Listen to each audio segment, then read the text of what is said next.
The wind in Red Creek did not blow. It scoured. It came down from the high mesas in a relentless, invisible tide, stripping the paint from the false front buildings on Main Street and driving the grit of the plains deep into the skin of anyone foolish enough to endure it. The town sat huddled against the vast, unforgiving emptiness of the territory, a collection of sun-bleached timber and adobe that looked as if it might simply slide off the edge of the earth if the wind pushed hard enough.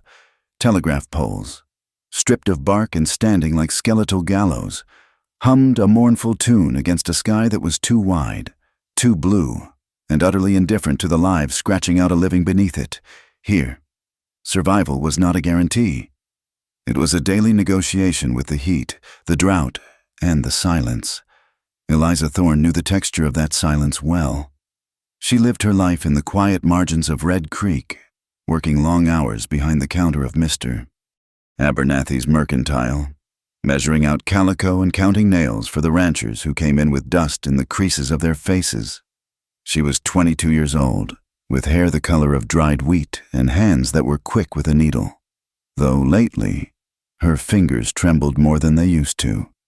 She lived in a rented room above the livery stable, a small, stifling box where the smell of horses and hay rose up through the floorboards to settle in her clothes. To the town, Eliza was a fixture of ordinary, respectable poverty. She was the woman who hemmed trousers for the bachelor miners and sold penny candy to children with a polite, reserved smile. But beneath the heavy cotton of her work dress, beneath the layers of petticoats and the corset she laced tighter each morning with frantic, suffocating force, Eliza carried a secret that threatened to shatter her world. She was 4 months pregnant. Every morning was a battle against her own body. She would stand before the cracked mirror in her room, pulling the laces of her stays until her ribs groaned and her breath came in shallow, painful sips. She wore her dresses loose, pinning aprons high to obscure the slight, betraying swell of her belly. The fear was a cold stone in her gut, heavier than the child growing there. She knew the rules of Red Creek. It was a town built on hard labor and harder morality, where a woman's reputation was her only currency. To be unwed and with child was not merely a sin, it was a social death sentence. Yet, in the quiet dark of her room, Eliza clung to a fragile, desperate hope. Thomas Calloway would make it right. He had to. Thomas, with his easy smile and the way he tipped his hat that made a girl feel like a queen, was the son of the wealthiest rancher in the valley. He had courted her through the spring, meeting her by the creek where the cottonwoods offered a thin shade, whispering promises that tasted like sweet water in a dry land. He had spoken of marriage, of a house with a porch facing the mountains, of a life where she would never have to smell the livery stable again. But as the summer heat deepened and the dust turned the sky white, Thomas had changed. It started with small things. He was busy with the roundup. His father needed him at the bank. He missed one meeting, then two. When Eliza saw him on the boardwalk, walking with his chest puffed out among the other young men of station, he would look past her as if she were made of glass. If she tried to catch his eye, he would turn his shoulder, engaging in loud, boisterous conversation with the sheriff or the banker, leaving her standing foolishly with a bolt of fabric in her arms. The rejection was a slow, agonizing poison. Eliza heard the whispers before she felt the full blow of the truth. She heard that Thomas was telling people she was acting strange. She heard he had laughed in the saloon, telling his friends that the little seamstress was getting ideas above her station, that she was imagining things, trying to trap a Calloway into a corner. He was planting seeds of doubt in the dry soil of the town's gossip mill, watering them with his charm and his father's influence. The explosion came on a Tuesday afternoon, brought on by the sharp eyes of Mrs. Gable. Mrs. Gable was a widow who wore black bombazine even in the height of summer and wore her piety like a weapon. She had come into the mercantile for a spool of thread. Eliza had reached up to a high shelf to retrieve a bolt of blue velvet, and, for a single second, the strain of the reach pulled her apron taut against her waist. The corset could only hide so much. Mrs. Gable's eyes, small and dark as beetles, fixed on Eliza's midsection. The silence that stretched between them was louder than the wind outside. Eliza lowered her arm quickly, her face flaming. But the damage was done. Mrs. Gable did not say a word. She merely pursed her lips, took her thread, and walked out of the store with the hurried, purposeful gait of a woman bearing news that would set the town on fire. By evening, the gossip had moved through Red Creek like a fever. It passed over fences and across counters, whispered behind fans in the church vestibule, and muttered over beers in the saloon. Eliza Thorne was fallen. Eliza Thorne was hiding a bastard. Eliza Thorne had seduced a good man and was trying to pin her sin on him. Desperation drove Eliza to recklessness. She knew she could not wait for Thomas to come to her. That night, she waited in the shadows of the alley behind the Lucky Dollar Saloon, shivering despite the heat, until she saw the familiar shape of Thomas Calloway stepping out the back door for a smoke. "Thomas," she said, her voice trembling so hard it barely carried over the noise of the piano inside. Thomas spun around, his hand going to his belt before he recognized her. When he saw who it was, his face did not soften. It hardened into a mask of irritation and cold distance. "What are you doing here, Eliza?" he hissed, glancing back at the door. "You cannot be seen with me. People are talking enough as it is. They are talking because you will not speak to me," she pleaded, stepping out of the shadows. She clutched her shawl tight around her shoulders. "Thomas, the baby! I cannot hide it much longer. Mrs. Gable saw. You promised. Thomas, you said we would be married before the first snow." Thomas took a drag of his cigarette and flicked it into the dust, crushing it under his polished boot. "I never promised you anything." "Eliza, you are confused." Eliza felt the world tilt on its axis. "How can you say that? We stood by the creek. You gave me the ribbon I keep in my Bible. You lay with me." Thomas laughed, a short, harsh bark of sound that lacked any humor. "I lay with a willing woman. Eliza, that does not mean I promise to marry her. And who is to say it is mine? A girl who gives herself so easily to one man likely gives herself to others." The cruelty of it took her breath away. She stepped forward, reaching for his arm. "Thomas, please, do not do this. It is your child. I have been with no one else. If you do not claim us, I am ruined." He shook her hand off as if she were a beggar. "Then you are ruined," he said coldly. "Listen to me well. If you speak my name, if you try to drag the Calloway honor into the mud, my father will crush you. He will see you locked up in the asylum for the feeble-minded. He will say you are obsessed, that you have been stalking me. Who do you think this town will believe?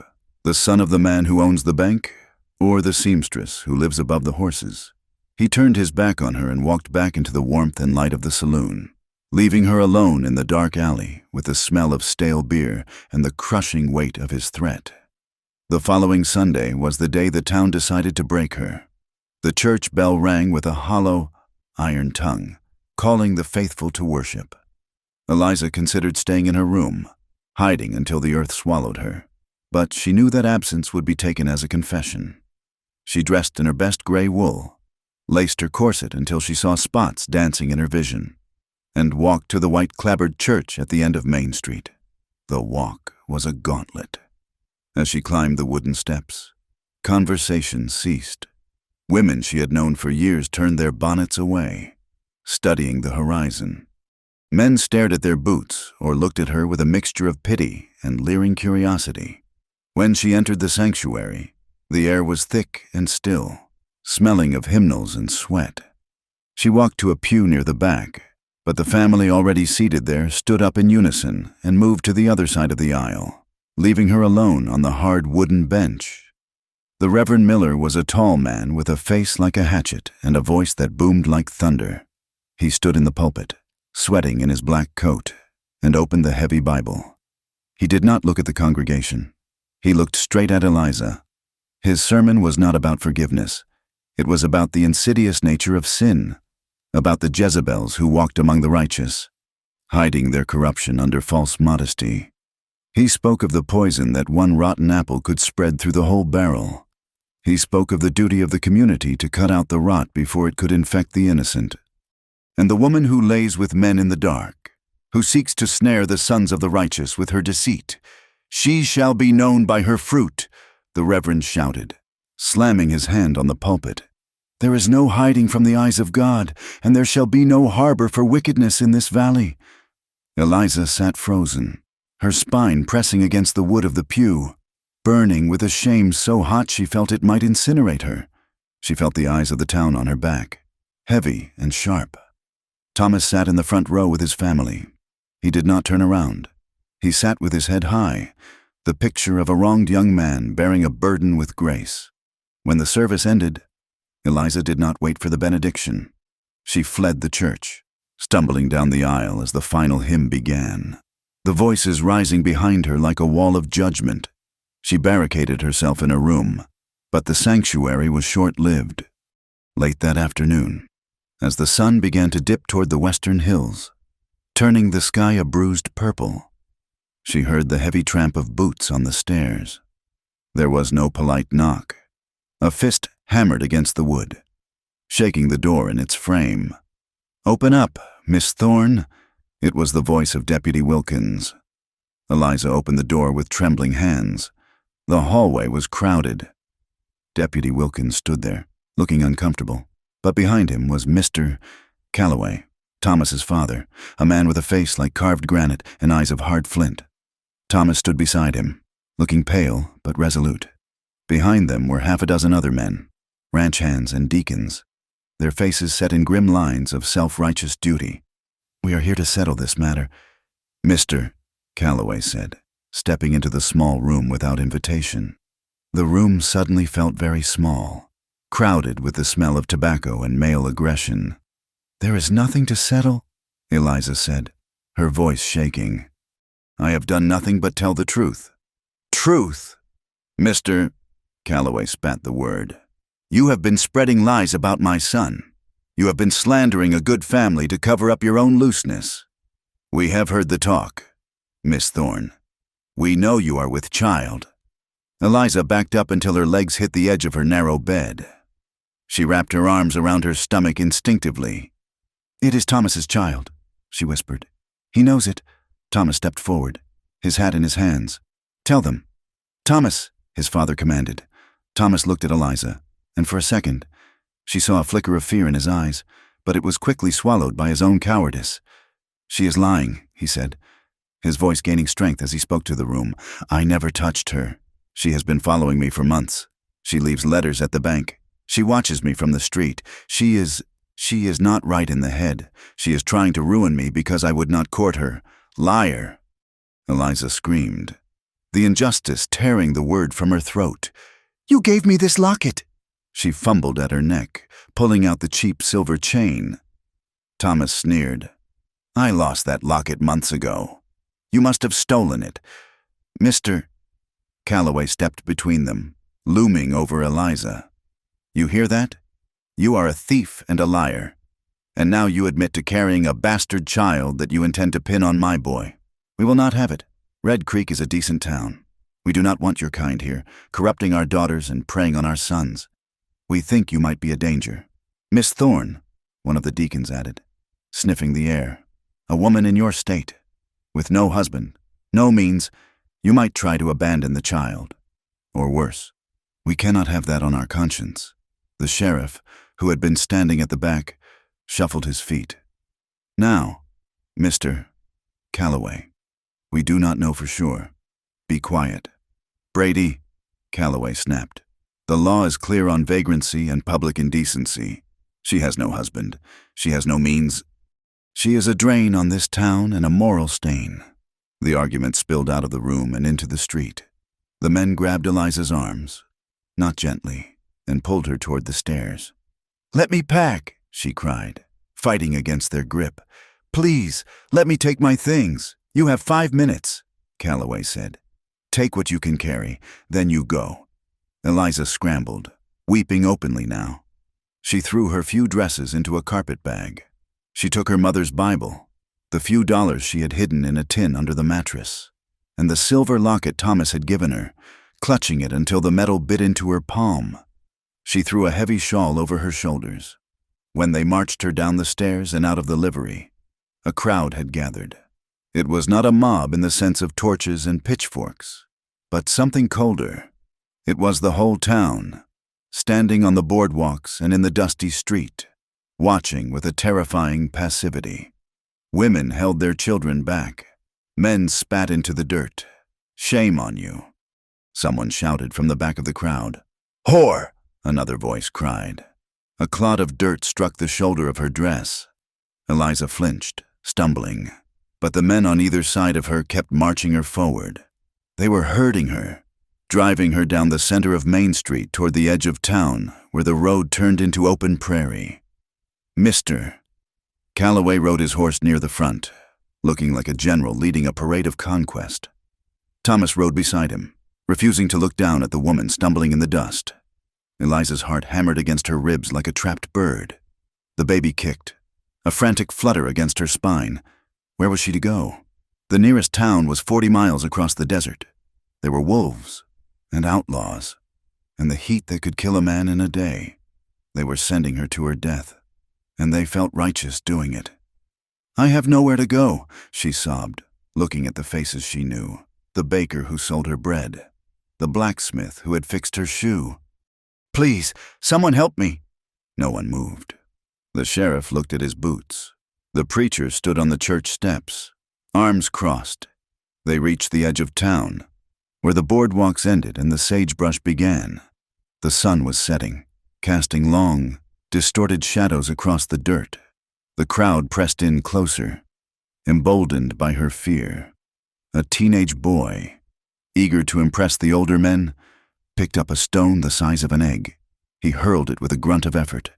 It struck Eliza on the cheekbone, just below her eye. She cried out, stumbling to her knees in the dirt. A trickle of blood ran down her face, bright red against the dust. "That's enough," a voice rang out. It was not a shout, but it cut through the murmuring crowd like a whip crack.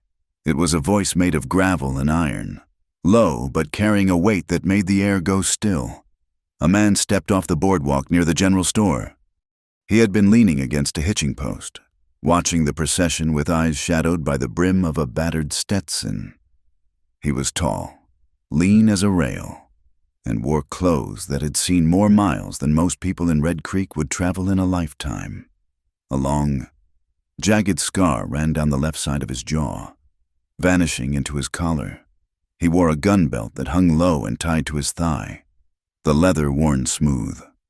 Jonah Cross had only been in town 3 days, just another drifter passing through with the cattle drive. But there was a stillness about him that made men give him a wide berth at the bar. He walked into the middle of the street, his spurs chiming softly in the silence. He did not look at the crowd. He looked at Eliza, kneeling in the dirt, clutching her belly, blood dripping onto her collar. He stopped between her and the mob. He looked at the boy who had thrown the stone. The boy took a step back, suddenly pale. "Step aside, stranger," Deputy Wilkins said, his hand resting nervously on his pistol. "This is town business. We are dealing with our own—" "Your own?" Jonah asked. His voice was calm, but there was a vibration in it that made the hair on the back of Eliza's neck stand up. "Is that what you call this? 100 of you against one girl? She is a sinner and a harlot," the Reverend Miller called out from the back. "She has corrupted this town. She must go." Jonah turned his head slowly to look at the preacher. His eyes were the color of old ice. "I have seen a lot of sin in my time, preacher, but I have never seen a sin that warranted stoning a pregnant woman in the street." Thomas Calloway rode his horse forward, his face flushed with anger. "Who are you to interfere? She is nothing to you. She is a liar and a tramp." Jonah looked up at Thomas. He looked at the fine clothes, the soft hands, the arrogance. Then he looked down at Eliza. He saw the terror in her eyes, the way she shielded her stomach even as she bled. He saw the total, crushing abandonment she was facing. Something inside Jonah, something he thought had died years ago in a fever-struck cabin, twisted violently. He took a breath, inhaling the dust and the fear. "She is not nothing to me," Jonah said. He reached down, his movement slow and deliberate, and offered his hand to Eliza. She stared at it, then up at his scarred face, bewildered. "Take my hand. Eliza, he said softly, using her name as if he had known it for 1,000 years. Eliza reached up, her fingers trembling, and grasped his rough, calloused hand. He pulled her to her feet with an easy strength, steadying her when she swayed.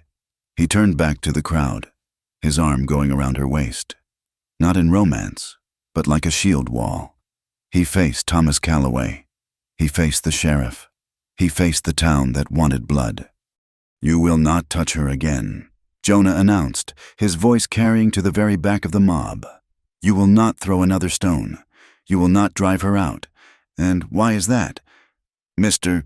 Calloway sneered. "Is she your whore now?" Jonah's hand hovered inches from the walnut grip of his revolver. The threat was subtle, but every man in the street understood it. "No," Jonah said. "She is not my whore. She is my betrothed." The silence that followed was absolute. The wind whistled through the telegraph wires. Loud and shrill, Thomas's mouth fell open. The sheriff blinked. Eliza looked up at the stranger holding her breath catching in her throat, stunned into silence by the magnitude of the lie that had just saved her life. Jonah did not blink. He held the gaze of the town, daring anyone to call him a liar, daring anyone to make a move. "She is with me," Jonah said, finalizing the claim, "and anyone who wants to get to her will have to go through me to do it." The silence that followed Jonah Cross's declaration was not the silence of peace. It was the breathless, stunned vacuum that comes immediately after a thunderclap, before the world remembers how to breathe again. The wind continued to hiss through the sagebrush, but the human noise of the mob had been severed as cleanly as a hangman's rope. For a moment, no one moved. The teenage boy who had thrown the stone stood with his mouth agape, the rock dust still coating his fingers. The women on the boardwalks, who moments before had been whispering judgments behind their hands, now stared with open, unblinking curiosity. Jonah stood like a statue in the center of the street, his arm rigid around Eliza's waist, his eyes locked on the men who had been driving her like cattle. Then, the confusion broke. A ripple of nervous laughter started near the livery stable, a dry, hacking sound. Someone thought it was a joke, a dark piece of cowboy humor played out by a stranger who had spent too much time in the sun. But the laughter died quickly when Jonah did not smile. Thomas Calloway was the first to find his voice, and it was high and brittle with indignation. "He is lying," Thomas shouted, spurring his horse forward a few steps. Though he kept a safe distance from the look in Jonah's eyes, "I have never seen this man before in my life. Eliza knows no one outside this town. Look at her face. She is as surprised as we are. Mr. Calloway, the father, rode up beside his son, his face purple with the affront. This is a farce." He spat. "You take us for fools. Stranger, you think you can ride into Red Creek and claim a woman we all know is loose? She is a vagrant and a moral hazard." Jonah did not shout back. He shifted his weight, moving Eliza slightly behind him so that his body covered hers completely from the line of sight of the Calloway men. His hand dropped an inch lower, hovering near the worn walnut grip of his Colt revolver. He did not draw it, but the threat was as clear as a rattlesnake's rattle. "I said she is betrothed," Jonah repeated, his voice dropping to a register that rumbled in the chests of the men standing nearest. "And I do not care what you think you know. A man does not need the permission of a town to claim his wife." Sheriff Brady, who had been sweating through his shirt and looking for any excuse to avoid a lynching he would have to explain to a circuit judge later, suddenly saw a lifeline. He stepped forward, holding up his hands in a placating gesture. "Now, hold on," the sheriff said, looking from Calloway to Jonah. "Just hold on a minute. If this man says he has a claim on her, and he is willing to take responsibility, well, that changes the nature of the problem, does it not? It changes nothing." "Mr. Calloway roared. "She is a stain on this community." "But she would not be a charge on the town," the sheriff argued, his voice gaining confidence. "If she is married, she is no longer a vagrant. She becomes his problem, not ours. And if he takes her out of town—" The Reverend Miller, sensing the shifting tide, smoothed the front of his frock coat. He looked at the angry crowd, then at the dangerous stranger. The preacher saw a way to salvage the dignity of the church without bloodshed. "The sheriff has a point," the reverend said, his voice taking on its pulpit cadence. "If there is a promise between them, then it must be sanctified. We cannot have unmarried persons traveling together. That would be a sin equal to the one we are trying to purge. If you are truly betrothed, sir, then you will prove it before God. You will marry her. Now." The crowd murmured. The prospect of a wedding, even a shotgun wedding involving a stranger, was a spectacle almost as good as an exile. The tension of violence began to dissipate, replaced by a hungry, gossip-fueled anticipation. Jonah looked at the preacher, then down at Eliza. She was trembling against him, her face chalk white, the blood from the stone cut drying on her cheek. She looked up at him, her eyes wide with terror and a dawning, desperate question. She did not know this man, but she knew the men on the horses, and she knew they wanted to destroy her. "We will do it," Jonah said, his eyes never leaving Thomas Calloway's face. "Open the church." The back room of the church was small, smelling of dry pine, old paper, and the stale heat of the day. The sounds of the town outside were muffled, reduced to a dull roar, for the first time since he had stepped out of the shadows. Jonah released Eliza. She stumbled back against a table, clutching her shawl tight across her chest, her breathing coming in ragged gasps. She stared at him as if he were a ghost or a madman. "Why?" she whispered, her voice cracking. "I do not know you. You do not know me. Why would you do this?" Jonah took off his hat, turning it in his hands. Without the brim shading his face, he looked older. The scar on his jaw was jagged and white against his tanned skin, and there were deep lines of exhaustion etched around his eyes. He did not look like a hero. He looked like a man who had walked a long, hard road and had not found an end to it yet. "They were going to kill you, Eliza," he said simply, "or leave you in the desert to die. I could not watch that. But marriage?" she asked, her voice rising in panic. "You claimed me. You bound yourself to me. Do you know what they say about me? Do you know I am carrying a child that is not yours?" "I know," Jonah said. "I have ears. I heard what the boy said." He stepped closer, not aggressively, but with a heaviness that filled the small room. He looked at her, really looked at her, taking in the frayed cuffs of her dress, the defensive posture, the terror that had not yet left her eyes. "I have a ranch," he said quietly. "It is 2 days' ride from here, in the breaks near the border. It is good land, but hard. I have been trying to work it alone for 3 years. The house is empty. The silence is loud." He paused, looking down at his boots, struggling with the words. "I had a wife once," he said, "the admission coming out low and rough, and a daughter. They died 4 years ago. The fever took them in a week. I buried them myself. Since then, I have been convinced I am cursed. I have not let anyone close enough to get hurt." Eliza watched him, her hand going instinctively to her belly. She saw the pain in him then, a raw, open wound that mirrored her own. "Then why take me?" she asked. "Why take a fallen woman and a bastard child?" "Because I know what it is like to be hunted," Jonah said, meeting her gaze. "And I need help on the land. I cannot pay you wages, but I can give you a roof. I can give you protection, and I can give that child a name, so he does not have to grow up hearing the word bastard every day of his life." He waited, letting the offer hang in the air. It was not a proposal of love. It was a bargain struck between two people standing on the edge of a cliff. "You do not have to do this," he added. "If you want, I can give you my horse and some money. You can try to make it to the city, but in your condition—" He did not finish the sentence. He did not have to. Eliza knew the reality. A woman alone, pregnant, with no money and no references, would find no kindness in the world outside. She would starve, or she would be forced into a life far worse than the one she was leaving. She felt the baby move inside her, a small, fluttering kick against her ribs. It was a reminder of the life that depended entirely on her courage. She looked at Jonah Cross, at his scarred face, his steady hands, the quiet sadness that seemed to cloak him like a second coat. He was a stranger, yes, But he had stepped between her and the mob when the man who claimed to love her had joined them. Eliza took a breath, wiping the blood from her cheek with the back of her hand. She straightened her spine, pulling the tattered remains of her dignity around her. "I will work," she said, her voice hoarse but steady. "I can cook. I can sew. I am not afraid of hard labor." "I know," Jonah said. "I saw you stand up to them. I will not be a burden," she insisted. "And I will not expect affection." Jonah nodded slowly. "A name and a home." "Eliza, that is the deal.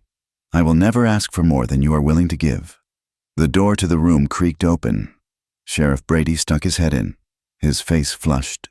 "The Reverend is ready," the sheriff grunted. "Best get this over with before the crowd decides to change its mind." Eliza looked at Jonah one last time. He held out his arm, just as he had in the street. This time, she took it not out of fear, but out of necessity. "I am ready," she said. The church was dim, lit only by 2 tallow candles on the altar that sputtered in the draft. The pews were empty save for the witnesses, the sheriff, a grim-faced deacon, and in the back, leaning against the door frame like a vulture, Thomas Calloway. The ceremony was a hollow, bitter thing.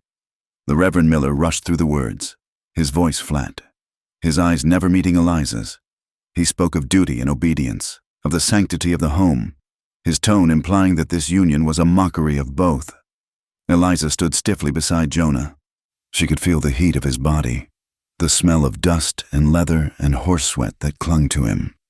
When the preacher asked for the rings, Jonah reached into his pocket and pulled out a simple band of hammered silver. It was too big for her finger, likely a trade ring he had picked up on his travels. Or perhaps it had belonged to the woman he buried. He took her left hand. His skin was rough, like sandpaper, but his touch was surprisingly gentle. As he slid the ring onto her finger, his thumb brushed against her palm. The sensation was electric. It was not a bolt of lightning, but a warm, steady hum that traveled up her arm and settled in her chest. In the cold, hostile room, that small point of contact felt like the only real thing in the world. Eliza looked up, startled, and found Jonah watching her. For a second, the mask of the stoic cowboy slipped, and she saw a flicker of reassurance. "You are safe," his eyes seemed to say. "I have you." "I now pronounce you man and wife," the Reverend muttered, snapping his Bible shut as if sealing a tomb. There was no kiss. Jonah simply nodded to the preacher, turned, and offered Eliza his arm again. As they walked down the aisle, the wood creaking beneath their feet, they passed Thomas. He did not move out of their way. He stood with his arms crossed, his face twisted into a sneer that hid a deep, festering shame. "You think this washes you clean?" Thomas hissed as they passed. "You are still trash. Eliza, and you, Cowboy, you have bought yourself a world of trouble." Jonah stopped. He did not let go of Eliza. He turned his head slowly to look at the younger man. "The trouble is mine to handle now," Jonah said, his voice low. "If I see you on my land, Calloway, or if I hear you have spoken her name again, I will forget that I am a patient man." Thomas's father stepped out from the shadows of the vestibule. "You threaten my son again, and the law will not protect you. People in this region remember. Stranger, we have long memories." "So do I," Jonah said. He guided Eliza out of the church doors and into the night. The air outside was cold, the heat of the day having vanished with the sun. The crowd had dispersed, leaving only a few lingerers who watched from the saloon porch. Jonah led Eliza to the hitching rail where a sturdy wagon was waiting, hitched to 2 dark bay horses. "Wait here," he said. He went to the livery stable and returned 10 minutes later with her carpet bag and the few boxes she had left in her room. He tossed them into the back of the wagon without a word, then helped her climb onto the wooden bench seat. He climbed up beside her, the springs groaning under his weight. He unwrapped a heavy wool blanket from behind the seat and handed it to her. "Wrap up," he said. "The wind has teeth tonight." Eliza wrapped the scratchy wool around her shoulders, covering her stomach. Jonah took the reins, clicked his tongue, and the horses lurched forward. The wagon wheels ground against the dirt, a harsh sound in the quiet street. They rolled past the mercantile, past the saloon where piano music spilled out into the street, past the dark windows of the bank. Eliza did not look back. She kept her eyes fixed on the ears of the horses, fighting the urge to weep. She was leaving everything she had ever known, the good and the bad, for a life she could not imagine, with a man whose last name she now bore, but whose heart was a mystery. They rode in silence for an hour, until the lights of Red Creek were nothing more than a smudge of yellow haze against the black horizon. The sky above them opened up, vast and terrifyingly deep, scattered with stars that looked like shards of ice. Jonah finally spoke, his voice competing with the rattle of the wheels. "We will camp in the lee of the ridge tonight," he said. "It is too dark to cross the dry wash safely." Eliza nodded. "Thank you," she said, for everything." Jonah shrugged, a shadow in the dark. "Don't thank me yet, Mrs. Cross. The life I am taking you to is not an easy one." The name sounded strange on his tongue, and stranger in her ears. Mrs. Cross. It felt like a costume she had not yet grown into. The sun rose the next morning like a bruise, purple and swollen on the horizon before bleeding into a harsh, blinding gold. The wind was already up, whipping Eliza's hair across her face as they broke camp. Jonah was efficient and quiet. He made coffee in a battered tin pot over a small fire of sagebrush twigs. He handed her a cup and a piece of hard biscuit. "We need to make 20 miles today," he said, looking at the sky. "There is weather coming." The journey was a punishment. The wagon had no suspension to speak of, and every rock, every rut in the trail jarred Eliza's bones. The sun beat down, turning the air shimmering and wavering. Dust coated everything, her skin, her eyelashes, the back of her throat. Yet, as the miles dragged on, Eliza began to see the rhythm in the man beside her. Jonah did not waste motion. He drove the horses with a light hand, guiding them around the worst of the potholes. When they stopped to water the team at a muddy seep, he lifted her down from the seat with the same care he might handle a crate of dynamite, firm but cautious. He showed her how to dampen her shawl and tie it over her nose and mouth to filter the dust. "Breathe shallow," he instructed. "Keep the grit out of your lungs. It settles deep if you let it." He answered her questions in few words. Yes, the ranch had water, a deep well. No, there were no close neighbors, just the Kelleher place 10 miles east. Yes, he had cattle, about 200 head, mostly wild longhorns he was trying to breed with Herefords. He never asked about the baby. He never asked about Thomas. He kept his eyes on the horizon, scanning the ridge lines and the arroyos. Eliza noticed the way his hand always rested near his hip, the way his eyes never stopped moving. He was a man who expected trouble. On the second night, they made camp near a stand of cottonwoods by a trickling creek. The air was heavy, charged with static. The coyotes were yipping loudly, their manic laughter bouncing off the canyon walls. The storm hit an hour after dark. It came out of the north, a wall of wind that hit the wagon like a physical blow. The canvas cover snapped and popped like gunshot. Sand and grit blasted sideways, stinging exposed skin like needles. Jonah shouted something Eliza couldn't hear over the roar of the wind. He scrambled into the back of the wagon where she had curled up on the bedroll. The wagon rocked violently, threatening to tip over. "Get down," Jonah yelled, grabbing a heavy tarp. He pulled her down onto the floorboards of the wagon, between the crates of supplies. He threw the tarp over them and then, to hold it down against the gale, he lay over her. The intimacy was sudden and shocking. In the cramped, dark space beneath the canvas, Eliza could feel the heavy weight of his chest pressing against her back. His arms were bracketed around her, creating a cage of protection. She could feel his heart hammering against her shoulder blades, a steady, powerful rhythm. She lay frozen, her hands clutching her belly. For months, the touch of a man had been something to fear, Thomas's grabby hands, the rough grip of the mob. But this was different. Jonah was heavy, yes, and he smelled of sweat and tobacco, but he was warm. In the howling chaos of the storm, he was a solid, immovable object. The wind screamed, tearing at the wagon. But Jonah did not flinch. He murmured something against her hair, a word of reassurance, Or perhaps a prayer. Eliza closed her eyes. Her fear began to recede, replaced by a strange, confusing heat. She was married to this man. He was shielding her body with his own. A longing she had thought dead. The longing to be held, to be safe, welled up in her throat, choking her. She shifted slightly, pressing back against him, seeking that warmth. Jonah went rigid for a second, his breath hitching. Then, slowly, he relaxed, his chin resting on the top of her head. They lay there for an hour, tangled together in the dark, while the storm raged outside. It was a silent communion, a breaking of the barrier they had both erected. When the wind finally died down to a manageable gust, Jonah pulled away. He sat up, throwing the tarp aside, the cold air rushing in to replace his warmth. I should check the horses, he said, his voice rougher than usual. He climbed out of the wagon quickly. Eliza lay in the dark, her body still humming from the contact, shivering now that he was gone. She pulled her knees to her chest, confused by the sudden emptiness of the space beside her. The next day, the landscape changed. The flat prairie gave way to rolling hills and jagged rock formations. They crossed riverbeds that were dry bones of stone and skirted the edges of deep, red-walled canyons. The awkwardness from the storm lingered in the morning, but the land demanded their attention. At a steep crossing, the wagon wheel became wedged between two boulders.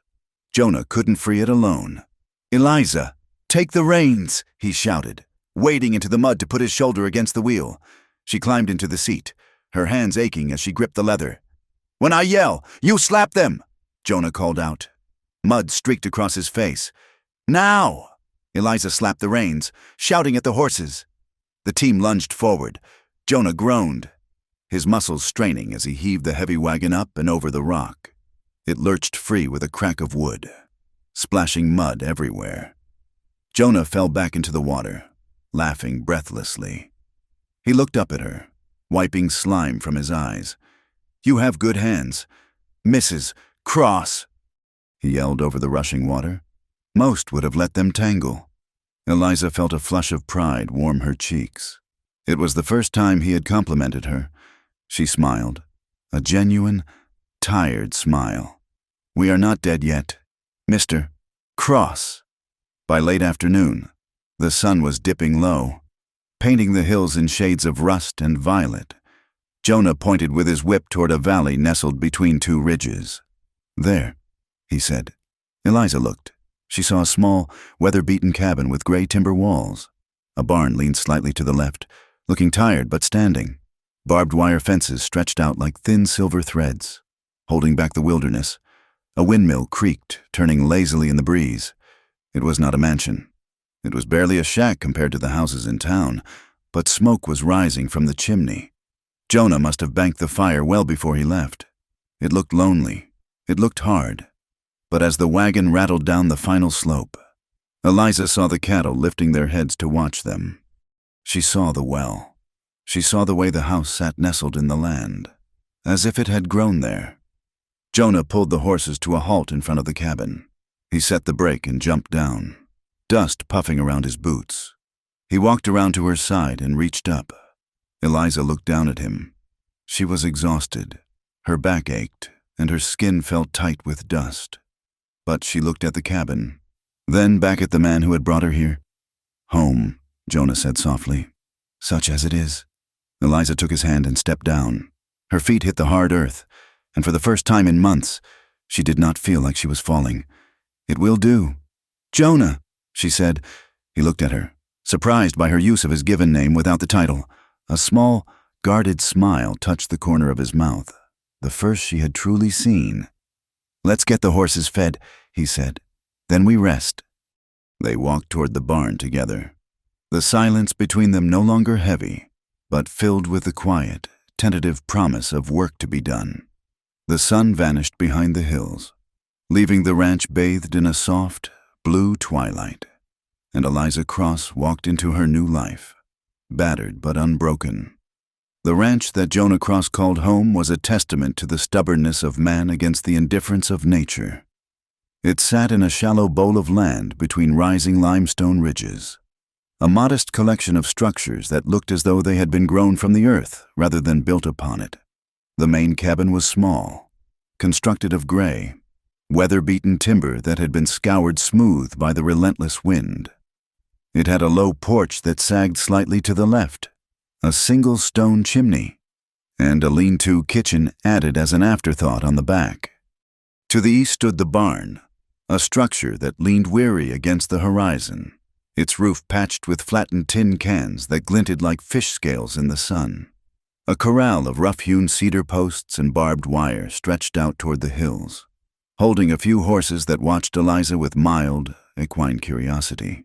The windmill, the heartbeat of the ranch, creaked rhythmically, its blades spinning lazily as it drew water from deep within the dry earth. It was beautiful, Eliza had to admit, but in a stark, terrifying way. The drought had been cruel to this country. The ground was a spiderweb of cracks, hard as iron and dusted with a fine, powdery grit that rose in puffs with every step. The grass was yellow and brittle, whispering dry secrets when the breeze moved through it. Survival here was not a given. It was a daily negotiation. Inside the cabin, the reality of their arrangement became immediate and physical. The main room was tidy but sparse. There was a stone hearth, a heavy oak table with two mismatched chairs, a washstand with a cracked pitcher, and a set of shelves holding a few tins of coffee and beans. And there was the bed, a sturdy frame with a corn-husk mattress covered in a quilt that looked like it had been sewn by a woman's hand a long time ago. In the corner, pushed against the wall, was a narrow military cot covered in a rough wool blanket. Jonah stood in the center of the room, holding Eliza's carpetbag, looking suddenly too large for the space. He took off his hat, his eyes flicking from the bed to the cot and back to Eliza. "I can sleep in the barn," he said, his voice low. "There is a loft. It is dry." Eliza looked at him. He was covered in the dust of the trail, his shoulders slumped with exhaustion. The nights out here were bitter cold, even in summer.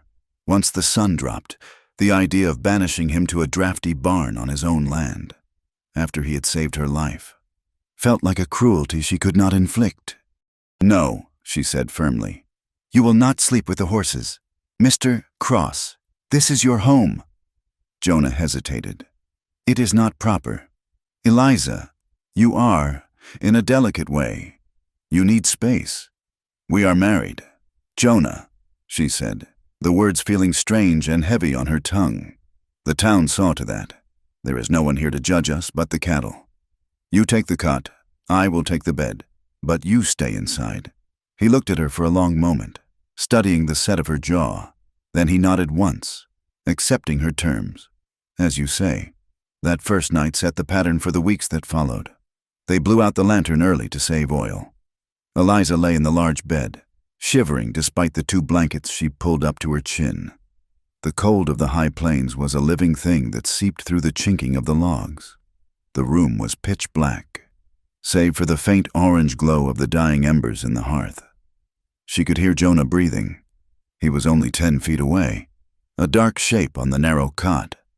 He breathed quietly, with the slow, steady rhythm of a man who is used to listening for danger even in his sleep. Eliza lay awake for a long time, her hand resting on the swell of her stomach. She felt in profound loneliness, a longing for the familiar sounds of the town, the piano from the saloon, the church bell, the murmur of voices. But then she would hear the rustle of Jonah turning over, the creak of the cot ropes, and a strange wave of reassurance would wash over her. She was not alone in the dark. There was a sentinel at the gate. The days were long and filled with a labor Eliza had never known. In town, her work had been delicate, needlepoint, measuring fabric, writing ledgers. Here, the work was a battle. Jonah did not treat her like a guest. He treated her like a partner, though one he watched with a hawk's eye. He taught her the rhythm of the ranch. He showed her how to mix the mash for the chickens, how to pump the water from the well without straining her back, and how to check the fences for breaks. On the third day, he took her out to the south pasture to check the herd. The cattle were longhorns, wild-eyed beasts with horns that spanned 5 feet, mingled with a few stockier Herefords. they respect a horse. Jonah told her as they sat watching the herd. But on foot, you are just something small to be trampled. Never get between a cow and her calf. Never turn your back on a bull.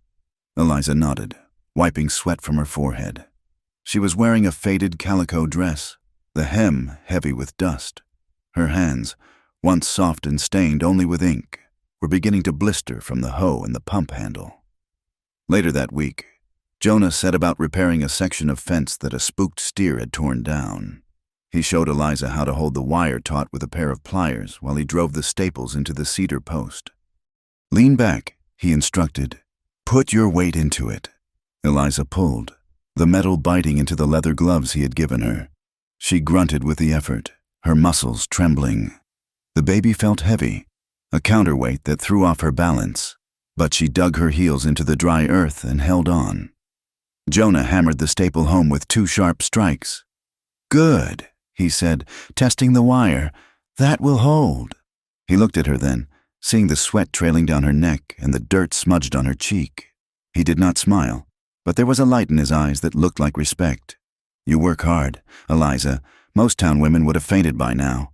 "I am not most town women," she retorted, breathless but pleased. "And I need to earn my keep." "You earn it," he said simply. As the weeks turned into a month, Eliza began to find a strange pride in the ache of her muscles. She learned to read the sky, knowing that high, thin clouds meant wind and dark. Bruised clouds meant a storm was brewing over the mountains.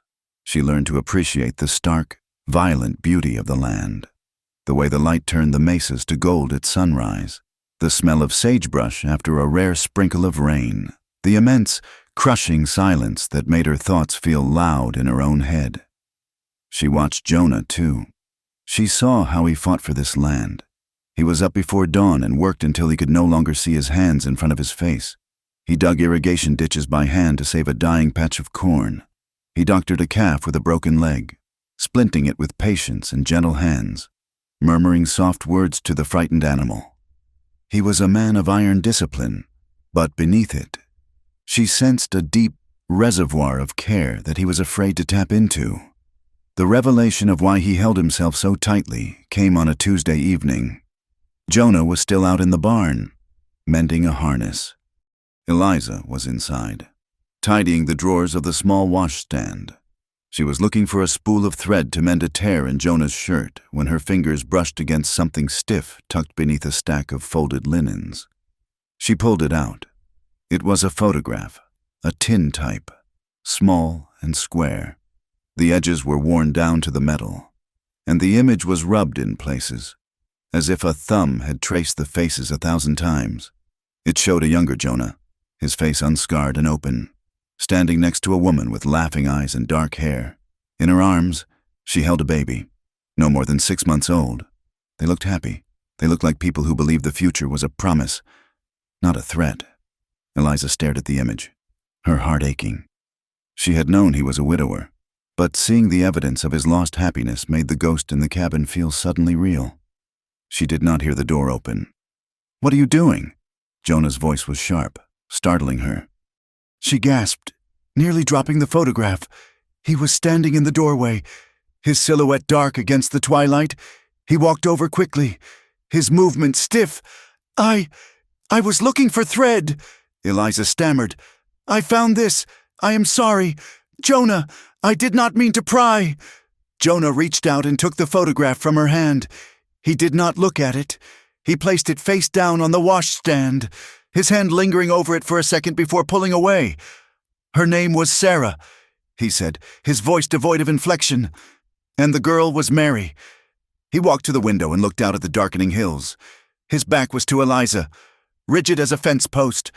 "We were living in a cabin up near the Purgatoire River," he said. "It was deep winter. The snow was 5 feet deep. You couldn't get a horse out, let alone a wagon." Eliza stood very still, sensing that if she moved, he would stop speaking.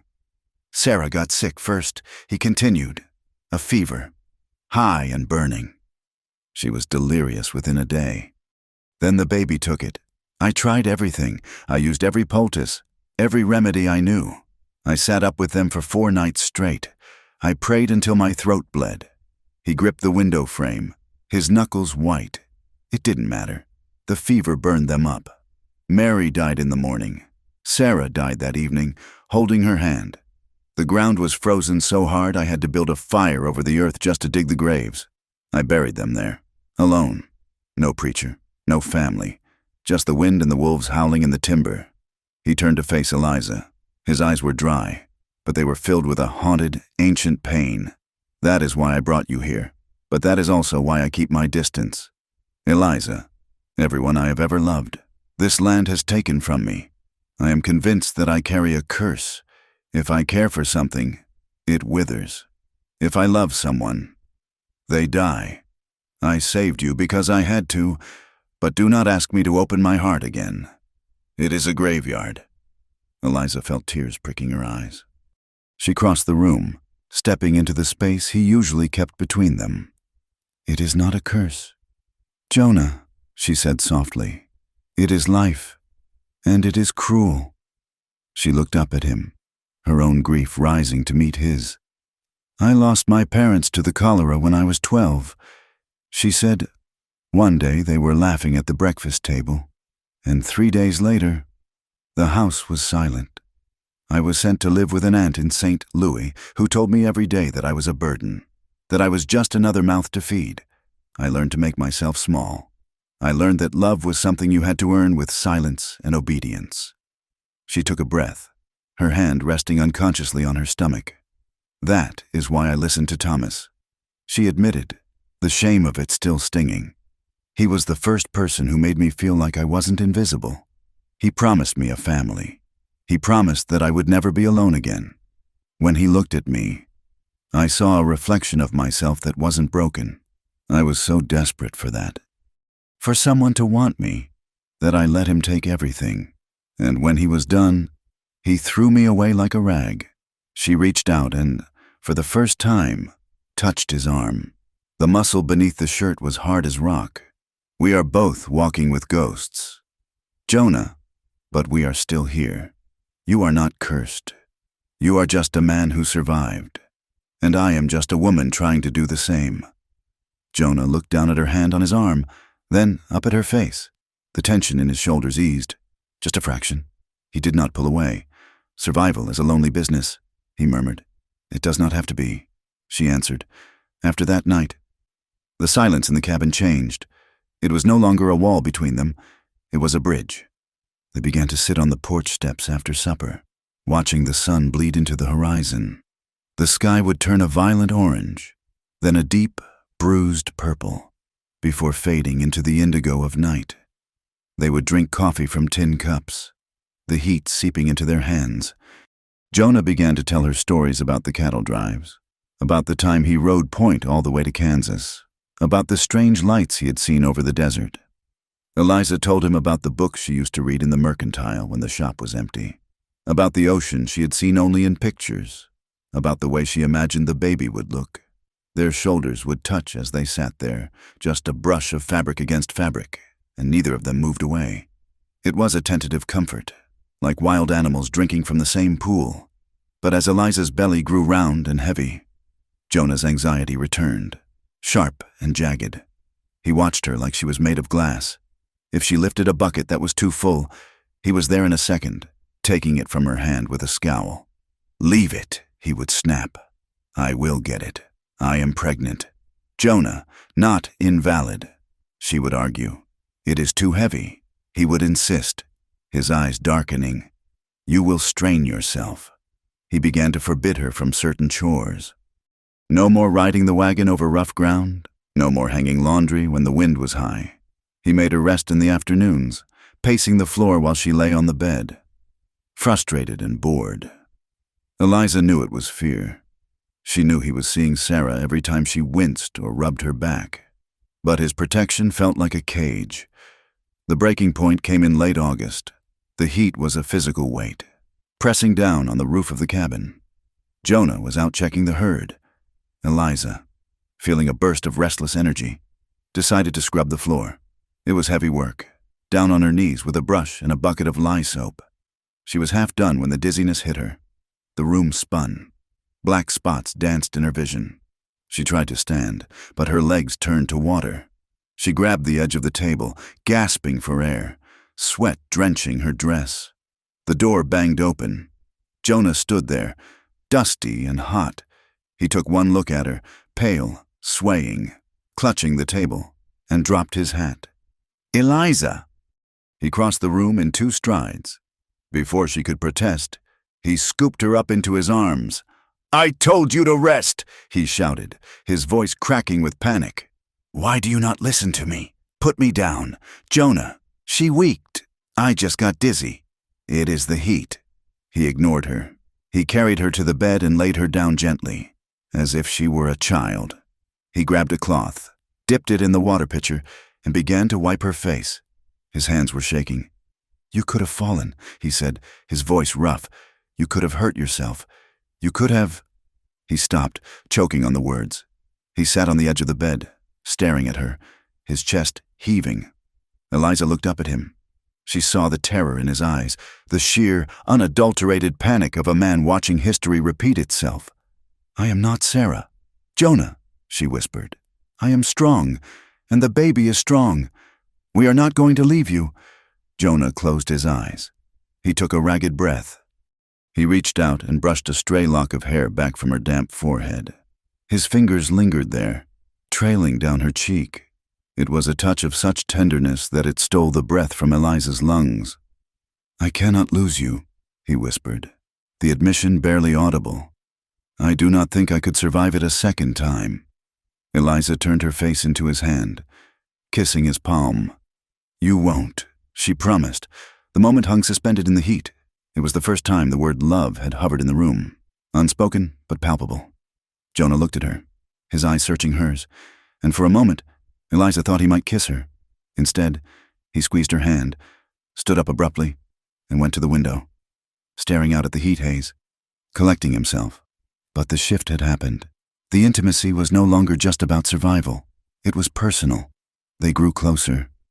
They developed a language of their own, small jokes about the stubbornness of the red cow, teasing remarks about Jonah's cooking, which consisted mostly of burning things in a skillet. Eliza began to call him Jay when they were alone, a softening of his biblical name. Jonah started calling her Liza girl. She caught herself watching him when he washed up at the basin in the evenings, his shirt stripped off, the muscles of his back moving under the scarred skin. She found herself wanting to trace the lines of those scars, and she caught him watching her, too, when she sat by the fire sewing, or when she laughed at something he said. His gaze was intense, hungry in a way that made her blood hum. Then the world outside intruded. It was a Sunday afternoon when a wagon rattled up the faint track that led to the cabin. Jonah was on the porch, whittling a peg for the harness. He stiffened, his hand going to his hip, but relaxed when he recognized the rig. "It is the Kellehers," he said. "Neighbors from the East Valley." Eliza felt a jolt of anxiety. She smoothed her apron over her belly, which was now impossible to hide. She checked her hair in the reflection of the window. A man and a woman climbed down from the wagon. The man, Frank Kelleher, was big and jovial, with a face red from the sun. His wife, Martha, was thin, sharp-featured, and carried a covered pie dish like a shield. "Afternoon, folks," Frank called out. "Thought we'd ride over and see how you were getting on. Heard you had company. Jonah." Jonah stood up, wiping wood shavings from his trousers. He did not smile, but he nodded politely. "Frank, Martha, this is my wife. Eliza, my wife." The words were a shield. Martha Kelleher's eyes darted instantly to Eliza's stomach. Her eyebrows shot up, and a tight, brittle smile stretched across her face. "Wife," she said, her voice high and sugary. "Well, my goodness. We hadn't heard you'd married. Jonah, you work fast." "We married in town a while back," Jonah said evenly. "Come inside. There is coffee." The visit was an exercise in torture. They sat around the small table. The pie was dried apple and overly sweet. Frank talked about the price of beef and the lack of rain, oblivious to the undercurrents. But Martha was a shark circling in shallow water. She asked Eliza where she was from. St. Louis, originally. She asked how she liked the ranch. It is beautiful. And then she went for the throat. So, when is the little one due? Martha asked, taking a sip of coffee. You look to be, what, 7 months along? Eliza froze. She was barely 6 months pregnant, but she carried large. If she said 7 months, the math of a recent marriage would crumble. If she said 6, it would be even worse. Eliza stammered, her face flushing hot red. Martha's eyes gleamed. She looked from Eliza's belly to Jonah, doing the arithmetic in her head. November, then. That would mean, let's see. You must have been married in the spring? Funny, we were in Red Creek in May, and no one mentioned a wedding. The silence in the room was deafening. Frank stopped chewing his pie, looking uncomfortable. The accusation was hanging in the air. You are living in sin, or you married a fallen woman. Jonah set his coffee cup down. The sound was like a gavel striking wood. He reached across the table and took Eliza's hand. He did not do it tentatively. He covered her trembling fingers with his large, warm hand and squeezed. We were married in July. Mrs. Kelleher, Jonah said. His voice was calm, conversational, but there was steel in it. Martha blinked. July? But then, surely the baby is premature? Jonah interrupted, his eyes locking onto hers. Or perhaps you are suggesting something else. Martha flushed, backing down. Oh, no, I just meant the dates. The dates are written in the family Bible. Jonah said, and what happened before the dates is a matter for me and my wife. It is not a topic for Sunday coffee. Do you want more pie? Frank? Frank cleared his throat loudly. No, Jonah. Fine pie. We really should be going. Daylight burning, and all that. The Kellehers left in a flurry of awkward excuses. Jonah stood on the porch and watched them go until their wagon was a speck of dust. Eliza remained at the table, staring at her hand, the hand Jonah had held. Her heart was racing so fast she felt dizzy again. He had claimed her. He had claimed the baby. He had looked a judgmental woman in the eye and dared her to speak a word against them. Jonah came back inside. He started clearing the cups, his face impassive. They will talk, Eliza said quietly. She will tell everyone. Let them talk, Jonah said, dumping the dregs of coffee into the fire. Talk doesn't pull fences. Talk doesn't water cattle. But my reputation, Eliza began, tears of shame welling up. I am ruining your name. Jonah, they know that I am. Jonah stopped. He turned to her, resting his hands on the table, leaning in. Eliza, look at me. She looked up, tears spilling over. I do not care about my name, he said fiercely. My name has been written on a tombstone for 4 years. What I care about is that you are safe. What I care about is that you are here. Let them whisper. They are not the ones who have to survive out here. We are. He reached out and wiped a tear from her cheek with his thumb. The roughness of his skin was familiar now. Beloved, you are my wife, Eliza Cross. That is the only truth that matters. He turned and went to the washstand to pump water for the dishes. Eliza sat there, the echo of his words rattling in her chest. You are my wife. That night, lying in the dark, listening to the wind scratching at the logs. Eliza did not feel the baby kicking. She felt her own heart. She thought of Jonah's hand on hers at the table. She thought of the way he had defended her, not with violence, but with a quiet, unshakable certainty. She realized, with a sudden, terrifying clarity, that she was no longer grateful to him. Gratitude had burned away, replaced by something hotter, something more dangerous. She wanted him. She didn't just want his protection or his name. She wanted the man who carried scars on his face and ghosts in his eyes. She wanted him to cross the few feet of floorboards that separated them. She wanted him to hold her not because she was faint, but because he couldn't help himself. She lay awake, her body humming with a longing that frightened and thrilled her, listening to the steady breathing of the man she loved, wondering if, in the dark, he was listening to her too. September brought no relief to the high plains, only a sky that hardened into a sheet of hammered iron. The drought, which had been a quiet worry in July, was now a shouting presence in every corner of the ranch.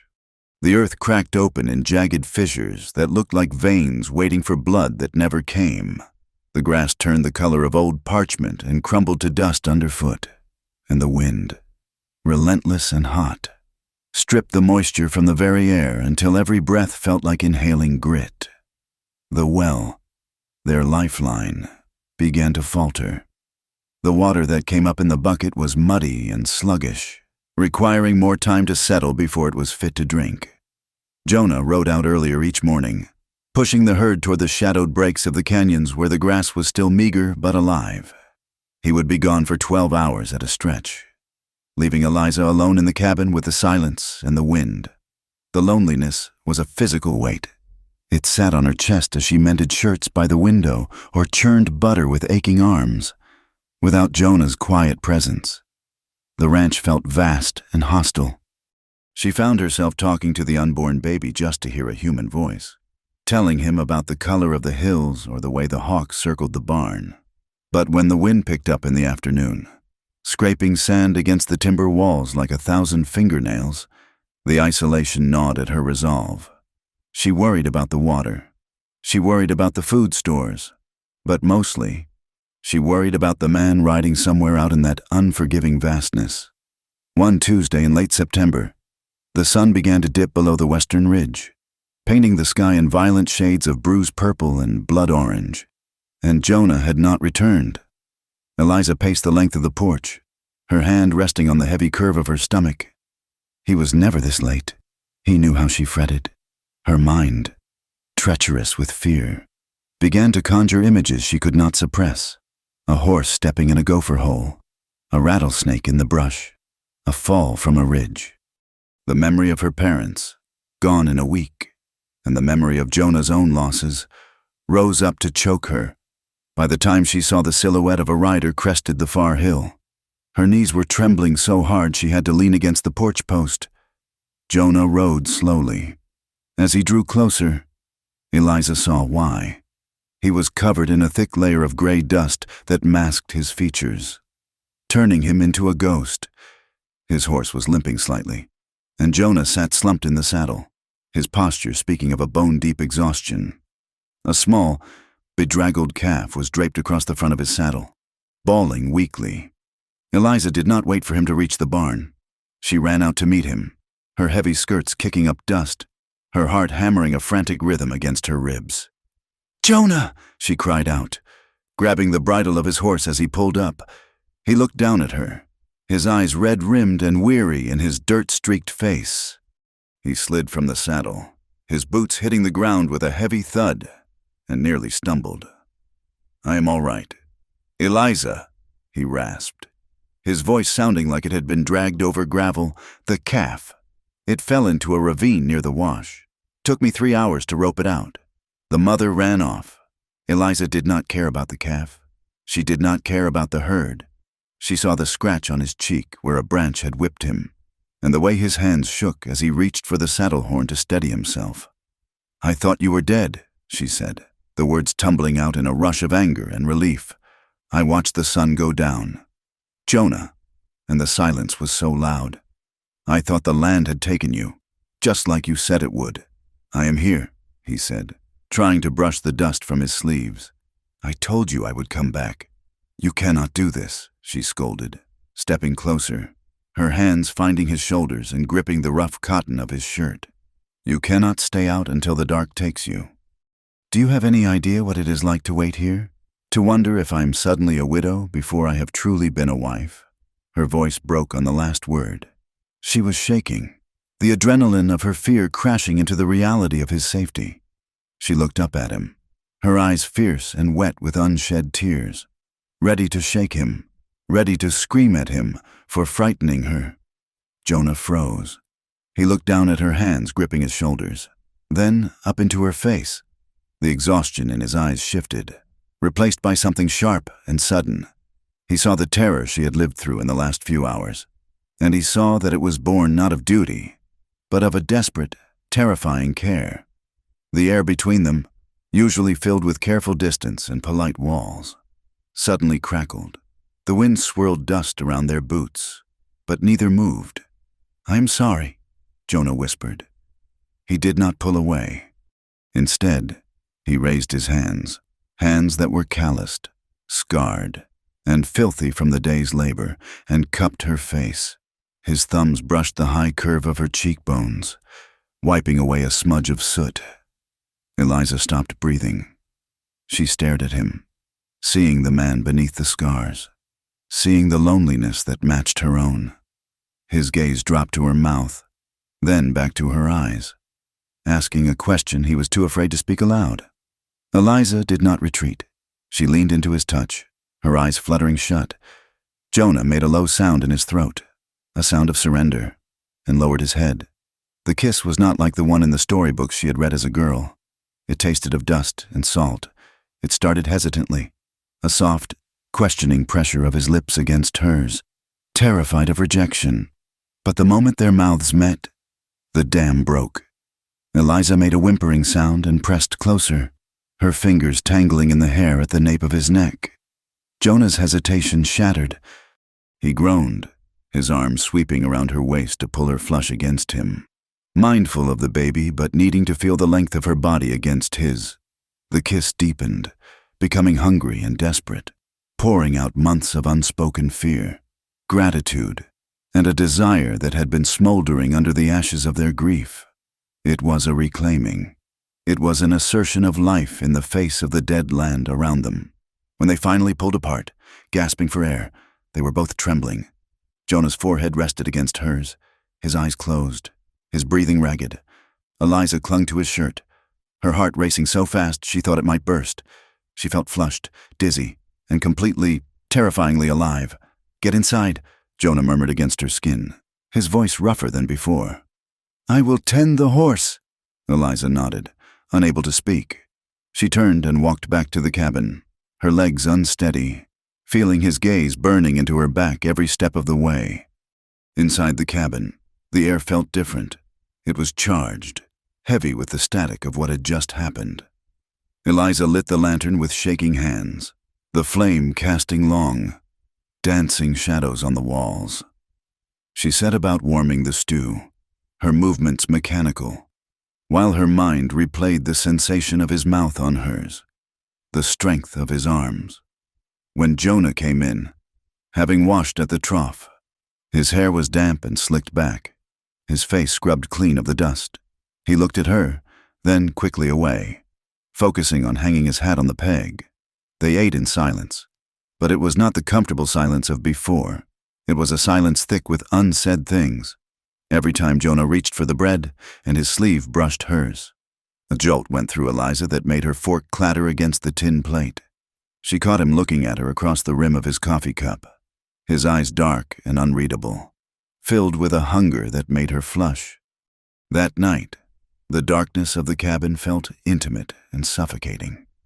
Jonah lay on his cot, staring up at the ceiling beams. Eliza lay in the big bed, hugging her pillow. She could hear him shifting, turning, unable to settle.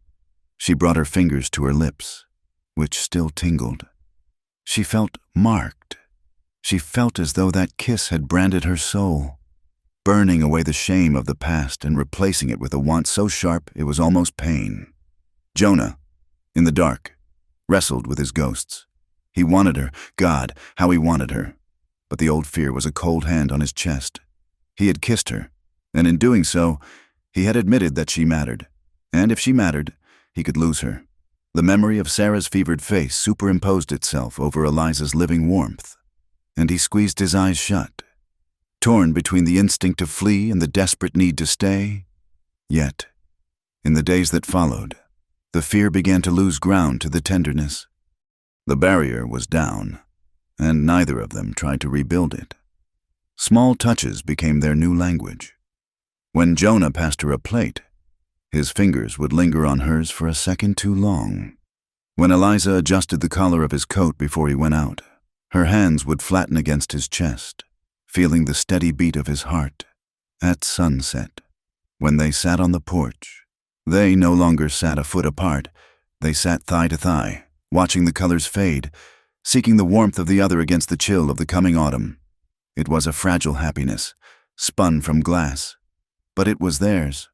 Then the world outside crashed back in. It arrived in the form of a peddler named Silas, a man with a wagon full of pots and pans and a mouth full of news from the settlements. He stopped at the ranch for water and to sell Eliza a few yards of flannel for the baby, while Jonah watered Silas's mules. The peddler leaned against the corral fence, wiping his face with a rag. "You folks hear the talk coming out of Red Creek?" Silas asked, eyeing Jonah sideways. "We don't get much news out here," Jonah said, his back stiffening. "We like it that way."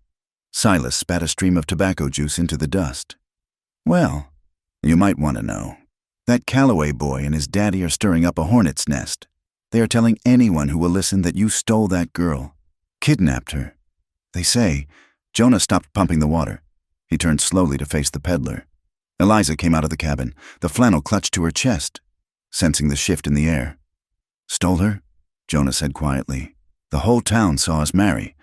"Aye," Silas said, "but Calloway is saying the girl is unwell, unstable in the head. Says she is carrying a tainted child and that you took advantage of a crazy woman. He is talking about getting a circuit judge to sign an order. Says she needs to be put in an institution back east. For her own good, of course, to correct the situation." The blood drained from Eliza's face. She dropped the flannel, her hand flying to her mouth. An institution. She had heard stories of such places, warehouses for the unwanted, where women were locked away and forgotten, stripped of their names and their children. Jonah's expression turned into a mask of stone. "When did you hear this?" "2 days ago," Silas said. "They are gathering affidavits. Just thought you should know. Friend, a man like Calloway doesn't like losing face. He wants to erase the embarrassment." Silas left an hour later, but he left behind a poison that seeped into the very logs of the cabin. The illusion of safety was shattered. The ranch was no longer a sanctuary. It was a fortress under siege. Jonah changed. The tenderness remained, but it was overlaid with a jagged vigilance. He began wearing his gun belt even when he was just mending the roof.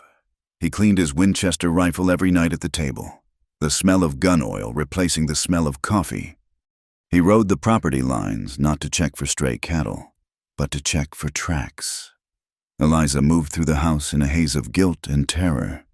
It was her past that had brought this darkness to his door. She watched him checking the horizon, his jaw set in a grim line, and felt that she was indeed a curse. Just as he had feared. The violence arrived a week later. Jonah had ridden out to the north fence line to check a break. It was late afternoon when Eliza heard the crack of a rifle shot echoing off the canyon walls. It was a singular, flat sound, unmistakable to anyone living in the West. She ran to the porch, gripping the railing until her knuckles turned white. 10 minutes passed, then 20. Then she saw him galloping toward the house, riding low over the horse's neck. He pulled up in a spray of gravel, sliding off the horse before it had fully stopped. He was breathing hard, and there was a new tear in the sleeve of his coat. The fabric singed. "Jonah!" Eliza screamed, running to him. He grabbed her, pulling her inside the cabin and slamming the heavy timber door. Dropping the bar into place, he moved to the window, peering out through the crack in the shutters, his rifle in his hand. "Are you hit?" Eliza cried, pulling at his coat. "Missed me by 2 inches, Jonah said, his voice cold and deadly calm. "A bushwhacker. Hiding in the scrub oak near the pass. He didn't stick around when I returned fire." "It is Thomas," Eliza whispered, sinking into a chair. "Or men he paid. It does not matter who pulled the trigger," Jonah said, turning from the window. "The message is clear. They are done with talking. They mean to kill me and take you." The reality of it hung in the room. They were going to kill him. Because of her. Eliza began to weep. Deep, racking sobs that shook her whole body. "I should go," she choked out. "I should walk out there and let them take me. I cannot let you die for me. Jonah, I am not worth it. I am just a ruined woman who brought you nothing but trouble." Jonah set the rifle down on the table with a clatter. He crossed the room and pulled her up from the chair, gripping her arms hard. "Stop it," he commanded, shaking her slightly. "Stop it! Eliza!" He dragged her over to the hearth, where the fire was dying down. He forced her to look at him. The firelight danced on his face, illuminating the scar and the fierce, burning light in his eyes. "You are not ruined," he said, his voice rough with emotion. "Do you hear me? You are not dirty. You are not a mistake." He took a breath, his hands sliding up to cup her face, his thumbs wiping away the tears. "I have spent 4 years terrified of letting myself care for anything," he confessed. "I thought that if I kept my heart frozen, I would be safe. I thought I preferred the silence. But Eliza, when I am out there, riding the line, the only thing that keeps me in the saddle is knowing that you are here." He leaned his forehead against hers. "When you smile at me, when you touch my arm, it feels like the sky opening up after a storm. It feels like I can breathe again. I am not protecting you because of a promise, Eliza. I am protecting you because I cannot imagine this world without you in it." Eliza stared at him, her heart stopping. He had said it, in his own way. He had said it. "I feel clean when you look at me," she whispered, the truth spilling out. "When Thomas looked at me, I felt like a possession. When the town looked at me, I felt like a sin. But when you look at me, Jonah, I feel like I am just Eliza, and I am tired of being afraid. I am so tired of being ashamed." Jonah made a sound like something breaking. He kissed her then, not with hesitation, but with a fierce, consuming need. It was a kiss that tasted of danger and defiance. He lifted her into his arms, carrying her not to the cot, but to the big bed in the corner. He laid her down on the quilt, his body following hers, covering her, shielding her. There was no awkwardness this time. There was only the urgent, desperate need to be close, to affirm life in the face of the death that waited outside their door. They undressed in the firelight, hands exploring scars and curves with reverence. Jonah touched the swell of her belly with a gentleness that made Eliza weep, pressing a kiss to the skin there, claiming the child as his own in the only way that truly mattered. They came together with a fierce tenderness, a blending of souls that had been battered by the world but found sanctuary in each other. Tears mingled with their kisses. It was an act of defiance against the Callaways, against the town, against the cruel logic of the West. It was a promise made in skin and breath. "We are here. We are one. You cannot break us." The sun that crept into the cabin the next morning was pale and innocent, as if the world had not shifted on its axis the night before. Eliza woke slowly. She was warm. For the first time in months, she was truly warm. She was curled against Jonah's side, her head resting on his chest. His arm was draped over her, heavy and protective. She listened to the steady thump of his heart and felt a deep, quiet certainty settle in her bones. They were husband and wife, not just on a piece of paper signed by a reluctant preacher, but in the eyes of whatever God watched over this hard country. She traced the line of his jaw with her fingertip, and he stirred, tightening his hold on her before he even opened his eyes. "Morning," he rumbled, his voice sleep rough. "Morning," she whispered. He kissed the top of her head, lingering there. For a moment, they lay in the peaceful silence, pretending that the world outside did not exist, but the world did exist. Jonah rose first, dressing quickly, his eyes reverting to that vigilant scan. He took his rifle and went out to check the perimeter. Eliza dressed and began to make coffee, the memory of the night before giving her a strength she hadn't known she possessed. She was pouring the water when the door opened. Jonah stood there. His face was pale beneath his tan. His jaw clenched so hard a muscle jumped in his cheek. "What is it?" Eliza asked. "Setting the pot down?" Jonah didn't speak. He held out his hand. In it was a piece of charred wood, a slat from the fence post nearest the barn. Carved into the wood, crude and jagged, was a single word, "whore," and below it, the shape of a noose. Eliza stared at the wood, a cold chill sweeping through her. They had been here in the night. They had crept close enough to carve this while she and Jonah lay in each other's arms. They were watching, Jonah said, his voice flat. They could have burned the barn. They could have shot the horses. They are toying with us. They want us to run. He snapped the wood in half with a violent crack and threw the pieces into the fire. He watched them burn, his eyes reflecting the flames. "We are not running," he said. He turned to Eliza. He walked over to her, took her hands, and kissed her knuckles one by one. "I am done waiting for them to come to us," he said.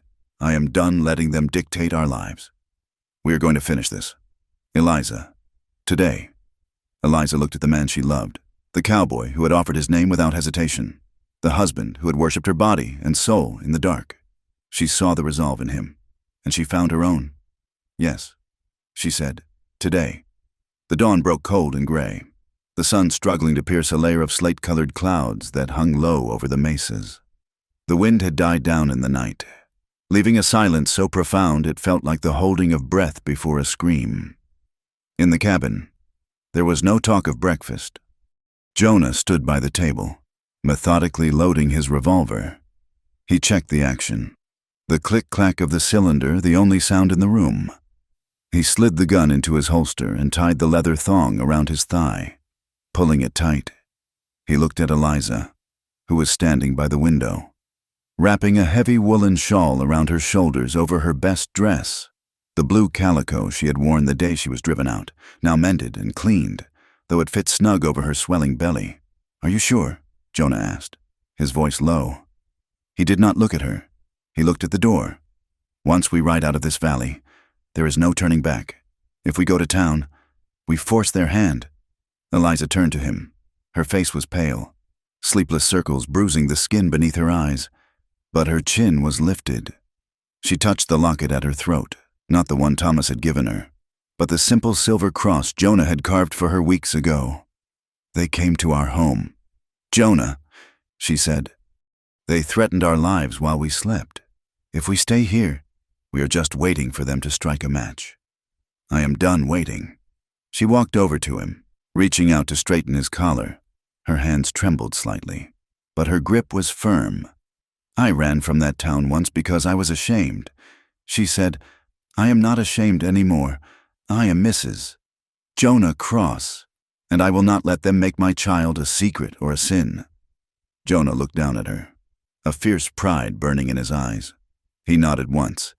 "Then let us go and finish this." They saddled the horses in the biting cold. Jonah helped Eliza mount the mare, checking the cinch twice, his hand lingering on her knee for a moment of reassurance. Then he mounted his own bay gelding, settled his hat low over his eyes, and they turned their horses toward the north. The ride to Red Creek took 4 hours. They rode in silence, passing through the canyons and out onto the flat, dusty scrubland that surrounded the town.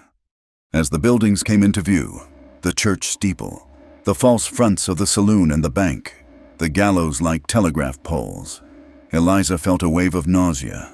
Her heart hammered against her ribs. This was the place where she had been stoned. This was the place where she had been called a whore. But then she looked at Jonah riding beside her. He sat tall in the saddle, his profile etched in stone, his eyes scanning every shadow, every rooftop. He was a force of nature, contained and deadly, and he was hers. The nausea subsided, replaced by a cold, sharp anger. They rode down Main Street at noon. The town was busy with the midday trade. Wagons rattled, horses dozed at hitching rails, and people walked the boardwalks. The arrival of Jonah and Eliza Cross was like a stone dropped in a still pond. Heads turned. Conversations stopped mid-sentence. A woman sweeping her porch froze, broom in hand, staring open-mouthed. A group of men in front of the barber shop fell silent, their eyes tracking the couple as they passed. Eliza felt the weight of every stare. She felt the judgment, the curiosity, the malice, but she did not look down. She kept her eyes fixed on the sheriff's office ahead, her spine stiff, her hands resting protectively on her stomach. They dismounted in front of the jail. Jonah tied the horses, his movements deliberate. He stepped up onto the boardwalk, his spurs chiming, and held out his arm for Eliza. Together, they walked through the door. Sheriff Brady was sitting at his desk, nursing a cup of coffee and reading a month-old newspaper. He looked up as the door opened, and his face went slack. "Jonah Cross," the sheriff said, putting the paper down slowly. "And Mrs. Cross." I did not expect to see you two back in Red Creek. We are not here for a social call. Sheriff, Jonah said. He reached into his coat pocket and pulled out a piece of paper, the affidavit Silas the peddler had told them about. Or rather, a list of grievances Jonah had written out himself the night before. He slammed it onto the desk. 3 nights ago, a man took a shot at me on my own land, Jonah said, his voice filling the small room. Last night, someone trespassed on my property and carved a threat into my fence, a threat against my wife. The sheriff shifted uncomfortably in his chair. Now, Jonah, you know how it is out there. It is wild country, drifters, bandits. Do not lie to me. Brady, Jonah cut in. You know who it is. And I know who it is. Thomas Calloway and his father are spreading lies that my wife is insane. They are saying I kidnapped her. They are trying to build a case to take her away. He leaned over the desk, his knuckles white. I am done playing games. I want a hearing. I want Thomas Calloway and his father here, in front of witnesses. And I want this settled. Today. The sheriff laughed nervously. A hearing? On what grounds? You have no proof it was them. And Mr. Calloway owns half this town. I cannot just summon him like a common horse thief. You will summon him, Eliza said. Her voice was quiet, but it cut through the room. She stepped forward from behind Jonah. You will summon him because if you do not, my husband will settle this his own way, she said, looking the sheriff in the eye. And if there is blood in the streets, Sheriff, it will be on your hands. You stood by and watched a mob attack me. Do not stand by again. Brady looked at Eliza, then at Jonah's hand hovering near his gun, and finally at the grim determination in both their faces. He sighed. A long, defeated sound. He knew the mood in the town. He knew the Calloways had been pushing hard, perhaps too hard. And he knew a man like Jonah Cross was not bluffing. I will send a boy to the bank, Brady muttered, standing up and grabbing his hat, but I cannot promise they will come. And I cannot promise you will like what happens if they do. They will come, Jonah said. Men like that cannot resist a chance to gloat. The meeting was held in the town hall, a drafty wooden building that smelled of stale tobacco and sawdust. It was usually used for dances or town council disputes about water rights. Today, it felt like a courtroom. Word had spread faster than fire in dry grass. By the time the sheriff returned with the Calloways, the hall was packed. Shopkeepers, ranch hands, wives, and the idle curious filled the benches and lined the walls. The air was thick with tension and the murmur of 100 low conversations. Jonah and Eliza sat at a small table near the front. Jonah sat with his back to the wall, his eyes moving constantly. Eliza sat with her hands clasped on the table to hide their shaking. The double doors swung open. Josiah Calloway walked in first. He was a big man with a white mustache and a suit that cost more than Jonah's ranch. He walked with the heavy, rolling gait of a man who expects the world to move out of his way. Thomas walked behind him. He looked handsome, clean-shaven, his hair slicked back with oil. He wore a confident smirk, but his eyes darted nervously around the room until they landed on Eliza. For a second, the smirk faltered, replaced by a flash of something cold and ugly. Behind them came 3 of their ranch hands, rough men with hard faces, their coats unbuttoned to show the pistols at their belts. Sheriff Brady stood at the front of the room, looking like he would rather be anywhere else. "All right, settle down," Brady shouted. "Settle down. Mr. Cross here has made some serious accusations. He demanded a public hearing, and Mr. Calloway has graciously agreed to attend to clear his family's name." Josiah Calloway stepped forward, hooking his thumbs in his vest. "I am here because I will not have my family slandered by a drifter and a fallen woman," Calloway boomed, playing to the crowd. "But let us hear what this is about. Speak your piece, Cowboy." Jonah stood up. He did not shout. He did not posture. He spoke in a voice that was calm, steady, and terrifyingly matter-of-fact. 3 days ago, I was fired upon at the North Pass of my land. Jonah said, the shot came from a Winchester. The rider fled east, toward the Calloway Range, Last night, a threat was carved into my fence post. It called my wife a whore and threatened lynching. He looked at Thomas. We are not here to ask for money. We are not here to ask for apologies. We are here to tell you that it stops. I am a peaceful man. I want to raise my cattle and live my life. But if one more man steps onto my land with a weapon, if one more threat is made, I will consider it an act of war, and I will finish it. Thomas laughed. It was a loud, mocking sound. Listen to him, Thomas cried, turning to the crowd. He sounds like a desperado. Who is to say you didn't carve that fence yourself? Who is to say you aren't trying to scare Eliza into staying with you? Thomas pointed a finger at Eliza. Look at her. She is terrified. You kidnapped her. Cross. Everyone knows she is not right in the head. She is carrying a bastard child, and the shame drove her mad. You took advantage of that. We are just trying to help her. We want to send her to a sanatorium where she can be cared for. The crowd murmured. The story was plausible. It was easier to believe that the poor woman was mad than to believe the wealthy banker's son was a villain. Eliza felt the room tilting against her. She felt the old shame rising up, hot and suffocating. But then she felt the baby kick, a strong, sharp jab against her ribs. Live. It seemed to say, fight. She stood up. The chair scraped loudly against the floor. The room went silent. Eliza looked at the crowd. She looked at Mrs. Gable, the woman who had started the gossip. She looked at the Reverend Miller.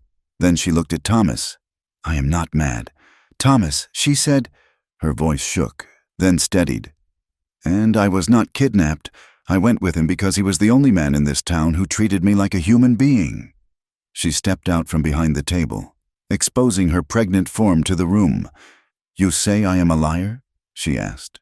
Then tell them, Thomas, tell them about the ribbon you bought me at the fair. Tell them about the letters you wrote me, promising that we would build a house by the river. Tell them how you cried in my lap when your father threatened to cut you off if you didn't marry a rich girl from Denver. Thomas's face went red. Shut up, he hissed. You are lying. I am not lying. Eliza's voice rose, ringing off the rafters. You swore you loved me. You lay with me in the dark and told me I was your heart. And when I told you about the baby, you didn't say it wasn't yours. You told me to wait. You told me to hide it. You said, trust me, Eliza, I will fix it. She turned to the crowd, tears streaming down her face, but her eyes burning with defiance. He fixed it by calling me a whore. He fixed it by turning you all against me so he wouldn't have to face his father. He was willing to let me die in the desert to save his inheritance. A woman in the second row, the baker's wife, gasped. A few men shifted their feet, looking down. The specificity of the details, the raw pain in her voice. It didn't sound like madness. It sounded like the truth. This is absurd, Josiah Calloway shouted, stepping in front of his son. She is hysterical. And who are you going to believe, my son or the wife of a cold-blooded killer? Calloway pointed a shaking finger at Jonah. Ask him. Ask this hero about the man he killed in Abilene 4 years ago. Ask him why he drifted here with blood on his hands. He is a gunman, plain and simple. The room turned to Jonah. The accusation hung heavy in the air. Jonah did not flinch. He did not look away. It was not Abilene, Jonah said quietly. It was Hayes City. And it was 5 years ago. He stepped forward, moving to stand beside Eliza. The man's name was Grady. He was drunk, and he was beating a woman in the street. I stepped in. He drew on me. I shot him. Jonah looked at the crowd, his gaze unflinching. I have never denied it. I carry the weight of that man's life every day. I see his face when I sleep. That is why I do not draw my gun lightly. That is why I walked away when you threw stones at my wife, because I know what death looks like, and I do not want to bring it into this valley. He placed a hand on Eliza's shoulder. But do not mistake my restraint for weakness. Mr. Calloway, I will protect my family. The room was silent. Jonah's admission, so honest and stripped of bravado, had the opposite effect of what Calloway intended. It made him human. It made him honorable. A man in the back, old Mr. Henderson, a rancher known for his honesty, stood up. "I saw riders near Cross's place 2 days back," Henderson said, his voice gravelly. Recognizing the horses, they were Calloway brands. Josiah Calloway whirled around. "You are mistaken." "Henderson, I ain't mistaken," the old man said. "And Silas the peddler told me he heard Thomas bragging in the saloon about running the trash off the range. Seems to me, Calloway, you are doing a lot of work to silence a woman you say is just crazy." The mood in the room snapped. The townspeople, who had been content to follow the power of the bank, suddenly felt the shame of their own complicity. They looked at Thomas, sweating, red-faced, avoiding eye contact, and they saw the cowardice. "That is enough!" Thomas screamed. He looked around, seeing the judgment in the eyes of his neighbors. He saw his reputation, his future, crumbling into dust. Panic, hot and irrational, seized him. "She is ruining everything!" he shouted, pointing at Eliza. One of the Calloway ranch hands, a man named Pike who had a reputation for a hair-triggered temper, saw his employer losing control. He saw the crowd turning. He panicked. Pike reached for his gun.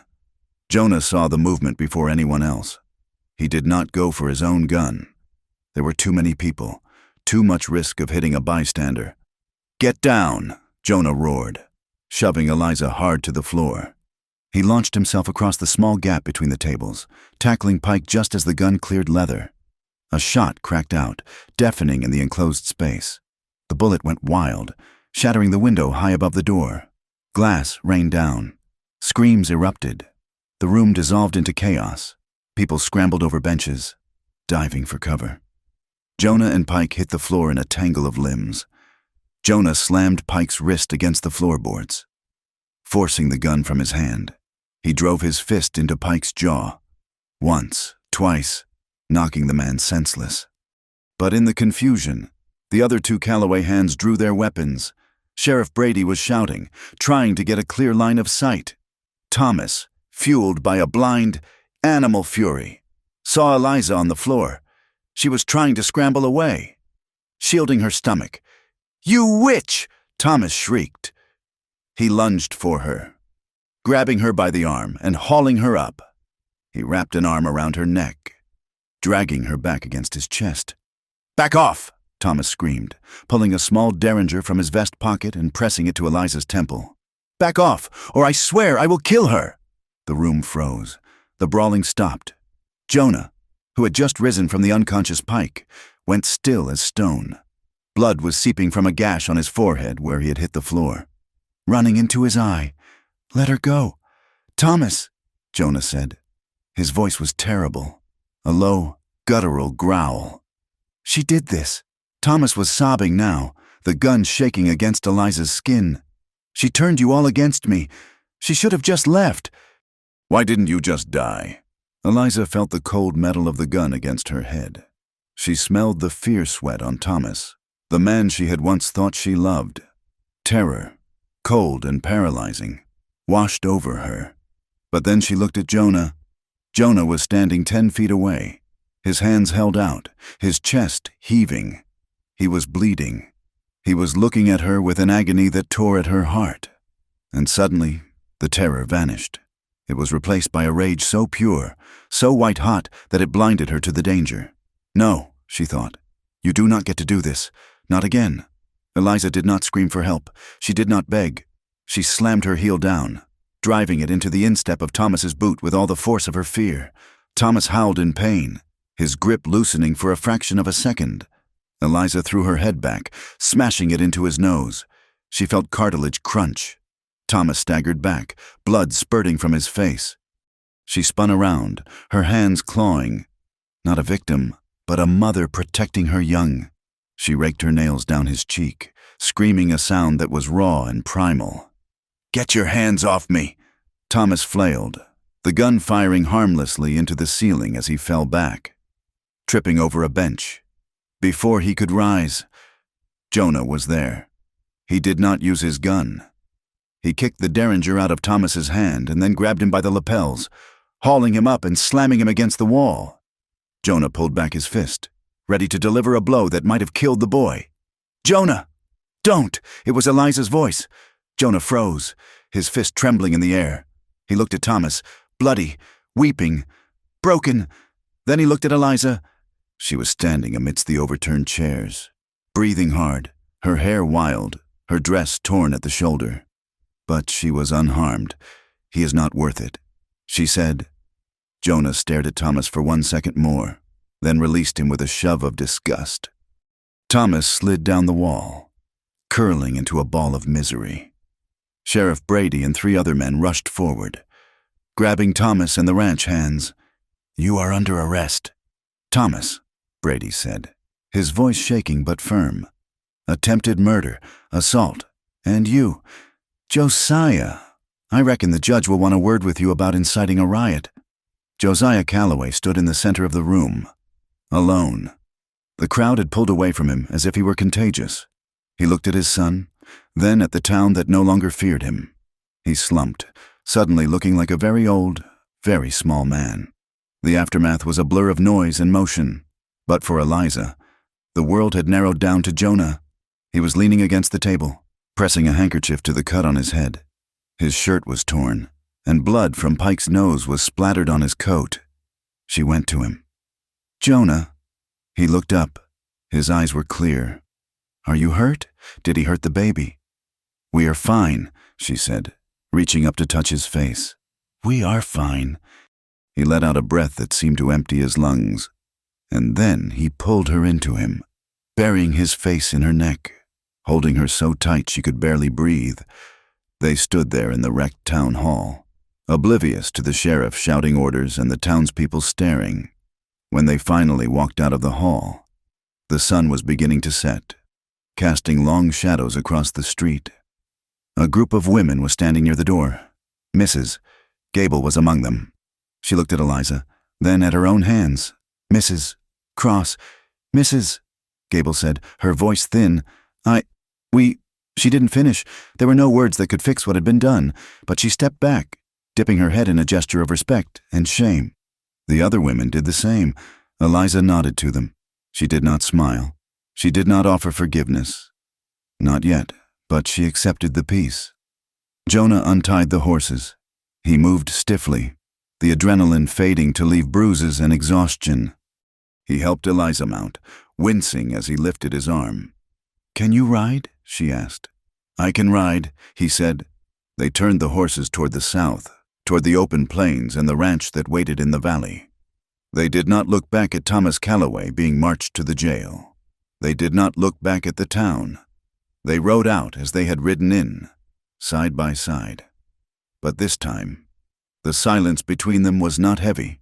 It was the silence of a storm that has passed, leaving the air clean and the earth waiting for rain. They were battered, they were bleeding, but they were free. The journey back to the valley was a slow, grinding purgatory. The adrenaline that had sustained them through the violence in the town hall had evaporated, leaving behind only the throbbing ache of bruises and the sharp, biting cold of the high plains evening. Jonah rode slumped in his saddle, his face gray beneath the dried blood and dust.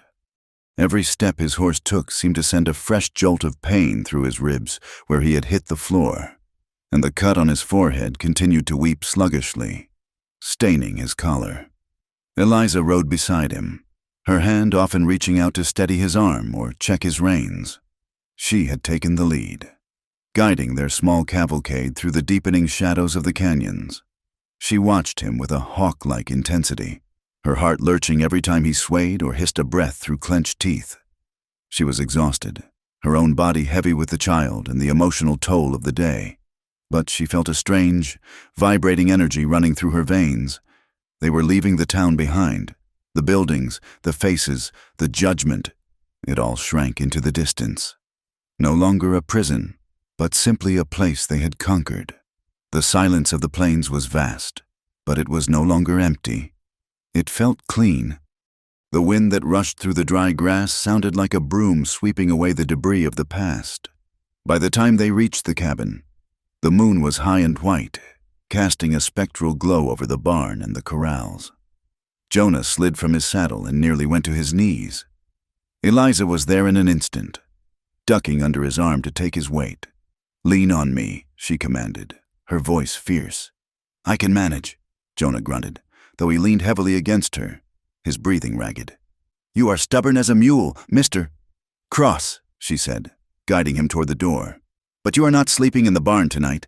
Inside." She settled him onto the bed, ignoring his protests about his boots and the dust. She lit the lantern and stoked the fire, filling a basin with water.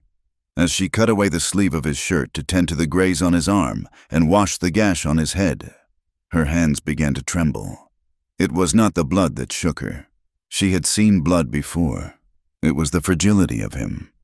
She traced the line of the new wound on his temple, realizing how easily the bullet or the blow could have gone an inch to the left. She realized that while she had been fighting for her dignity in that hall, he had been fighting for her life, putting his body between her and the violence of men like Thomas. Jonah hissed as the alcohol touched his skin. "Just a scratch." "Liza," he murmured, trying to force a smile. "I have had worse shaving." Eliza stopped. She dropped the cloth into the basin, the water turning pink. She stood there, staring at his battered face, and the tears she had held back all day finally spilled over. They came hot and fast, tracking through the dust on her cheeks. "Do not joke," she whispered. "Do not you dare joke." "Jonah." Jonah's smile vanished. He reached out with his good hand, catching her wrist. "Eliza, I thought I would lose you," she confessed, her voice cracking. "When I saw you on the floor, when I saw the blood, I was so afraid. Not of the town, not of Thomas. I was afraid of the silence that would come after. I was afraid of this cabin without you in it." She sank onto the edge of the bed, covering her face with her hands. "I cannot be a widow. Jonah, I have only just learned how to be a wife." Jonah ignored the pain in his ribs and sat up. He pulled her hands away from her face, forcing her to look at him. His eyes, usually so guarded, were open and raw. "You are not going to lose me," he said, his voice low and fervent. "I am too mean to die, Eliza, and I have too much to live for now." He brought her hand to his lips, kissing the palm, then the wrist. "I am not going anywhere," he promised.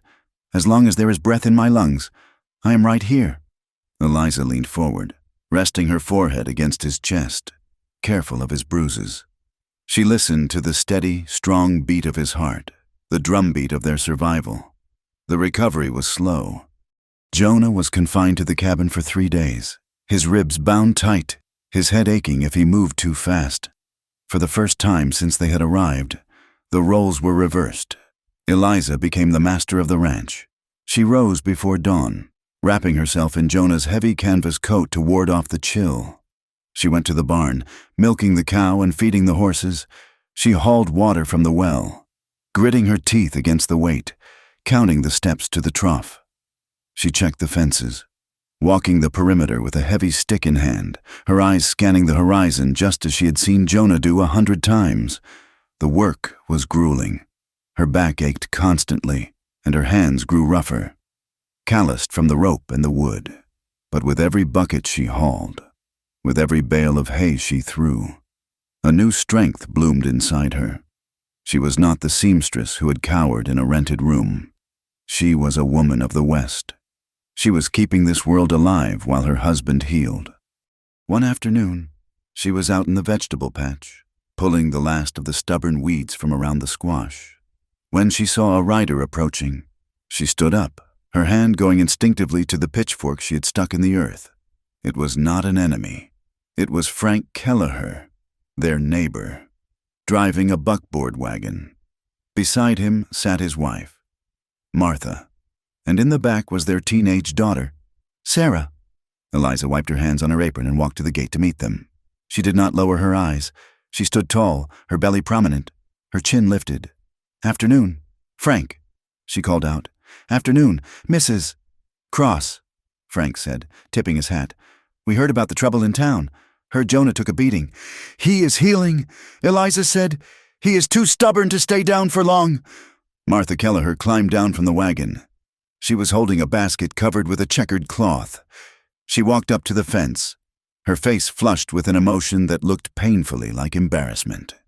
"We brought some venison," Martha said, holding out the basket, "and some winter squash.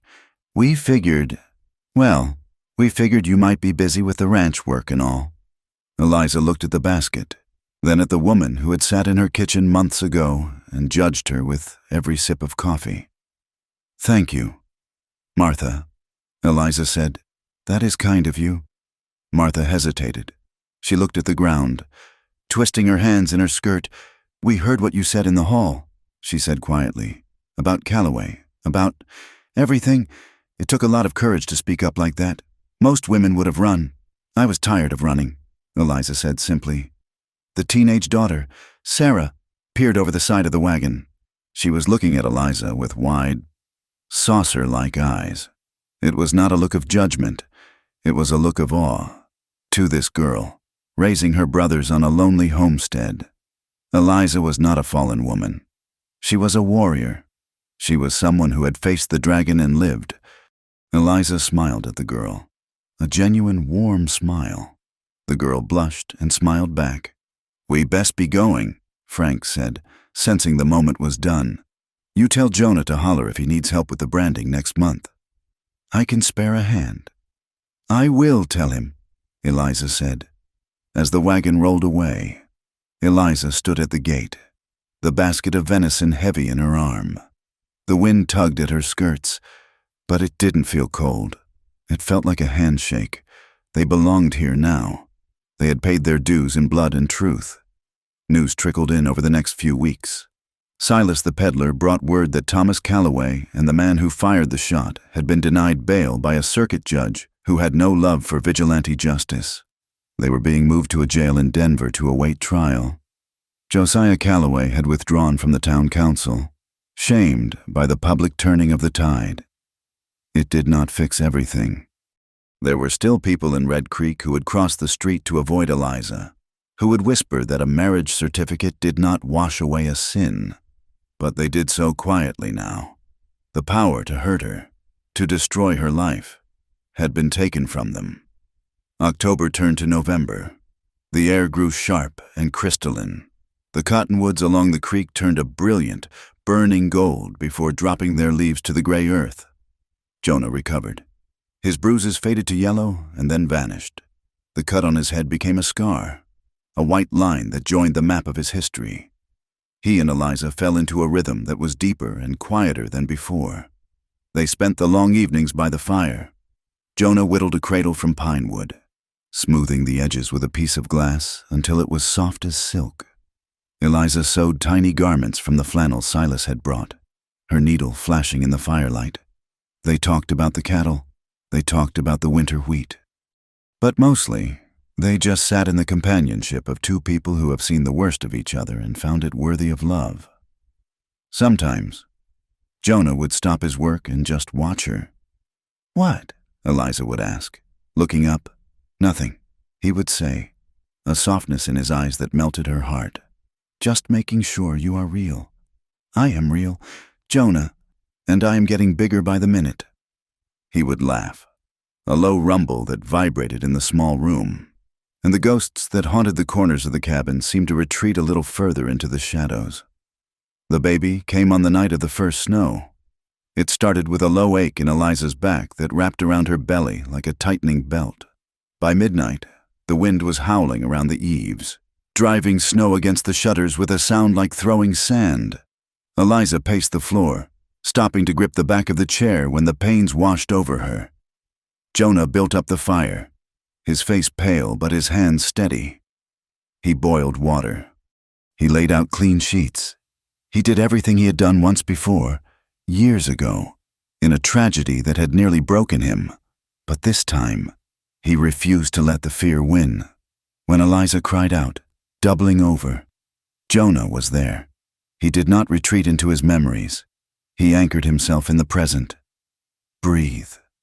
Liza," he murmured, rubbing her back. "I am here. Look at me. Do not close your eyes. Look at me." The labor was long and brutal. The hours stretched into an eternity of pain and exhaustion. Eliza felt as though she were being torn apart, as though her body was no longer her own, but a vessel for a force of nature she could not control. "I can't," she sobbed at one point, her hair plastered to her forehead with sweat. "Jonah, I can't do it. It hurts too much." "You can," Jonah said, his voice fierce. "You faced down a mob. Eliza, you saved my life in that hall. You are the strongest woman I know. You can do this." He held her hands, letting her crush his fingers. He wiped her face with a cool cloth. He murmured words of encouragement and love, a constant stream of sound to keep her tethered to the world. And then, as the gray light of dawn began to seep through the cracks in the shutters, the cry came. It was a thin, high wail that cut through the sound of the wind. Eliza collapsed back onto the pillows, gasping, her body trembling with the aftershocks. Jonah moved quickly, his large hands surprisingly deft. He wrapped the infant in a warm blanket, cleaning its face, checking its breath. He turned to Eliza, and the look on his face broke her heart wide open. It was a look of pure, unadulterated awe. Tears were streaming down his scars, unashamed. "It is a boy. Eliza," he whispered. "A healthy boy." He placed the bundle in her arms. Eliza looked down. The baby was red-faced and squalling, with a tuft of dark hair and fists that punched at the air. He was perfect. He was theirs. Jonah knelt by the bed, his arm going around both of them. He buried his face in the quilt near the baby, his shoulders shaking. "We beat it," he whispered. "We beat the curse." Eliza reached out and touched Jonah's hair. "We did not beat it, Jonah. We just lived through it." "What shall we name him?" Jonah asked, lifting his head to look at his son. Eliza looked at the baby, then at the man who had given them a future. "William," she said, "for your father. And Thomas? No, let us give him a new name. A name for this place. How about Matthew?" Jonah suggested. "It means gift." "Matthew," Eliza repeated, testing the weight of it. "Matthew Cross. Yes, that is a good name." The weeks that followed were a blur of exhaustion and wonder. The cabin, once defined by its silence, was now filled with the sounds of life. The baby's cries, the creak of the cradle, the soft murmur of lullabies. Sleep became a luxury they traded in shifts. Jonah would walk the floor with Matthew in the deep hours of the night, holding the tiny body against his massive chest, singing low, tuneless songs about cattle and stars. Eliza would watch them from the bed, her heart swelling until she thought it might burst. The work of the ranch went on. The snow piled up against the fences, and the cattle needed hay. Jonah worked himself to the bone, but he came home every evening with a lightness in his step that hadn't been there before. He was no longer working just to survive. He was working to build a legacy. One evening, after Matthew had finally fallen asleep, Jonah and Eliza lay in the big bed. The fire had burned down to embers. The room was warm and smelled of milk and wood smoke. Jonah pulled Eliza close, his arm heavy over her waist. He pressed his forehead against hers in the dark. "Eliza?" he whispered. She murmured, half asleep. "I never told you," he said, his voice hesitating. "In the hall and before. I never said the words." "You showed them." "Jonah, you showed them every day." "I know," he said, "but I want to say them.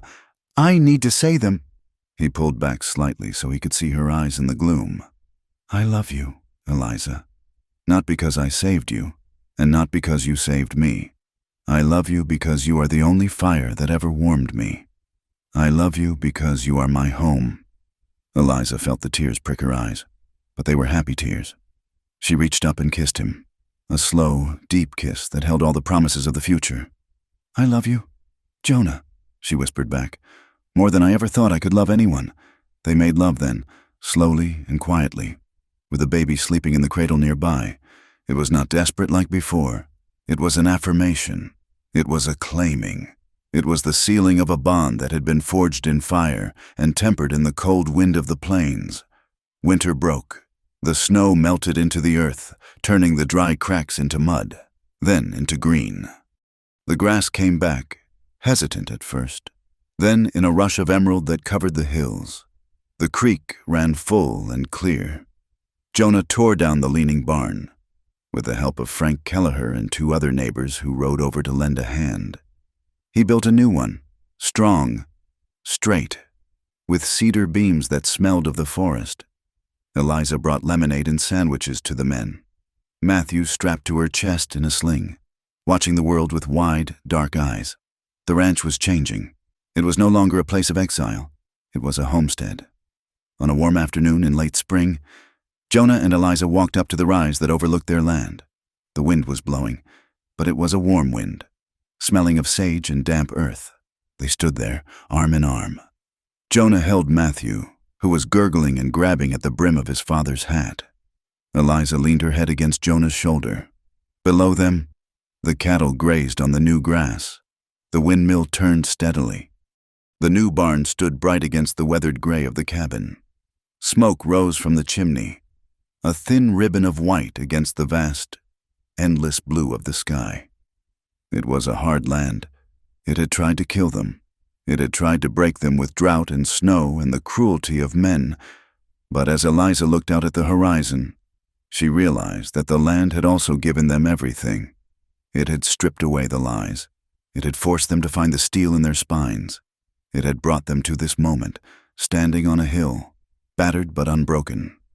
She looked at Jonah, her husband, her partner, the man who had offered his name when the world offered only stones. She looked at Matthew, the child who would grow up knowing that his name was not a shield, but a flag planted in the earth. "We made it. Jonah," she said softly. Jonah looked at her, his eyes crinkling at the corners, the shadows finally gone. He wrapped his free arm around her, pulling her and the baby into a tight circle of warmth. "We are just getting started, Mrs. Cross," he said.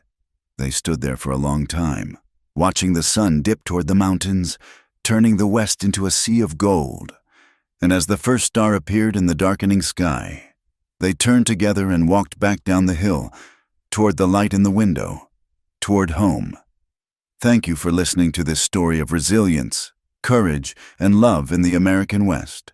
It has been a journey through the dust and the heartache, but we found the light at the end of the trail. I would love to know where you are listening from today. Are you watching the sunset from a porch in Texas, or listening to the rain in London? Please leave a comment below and share your thoughts on Jonah and Eliza's journey.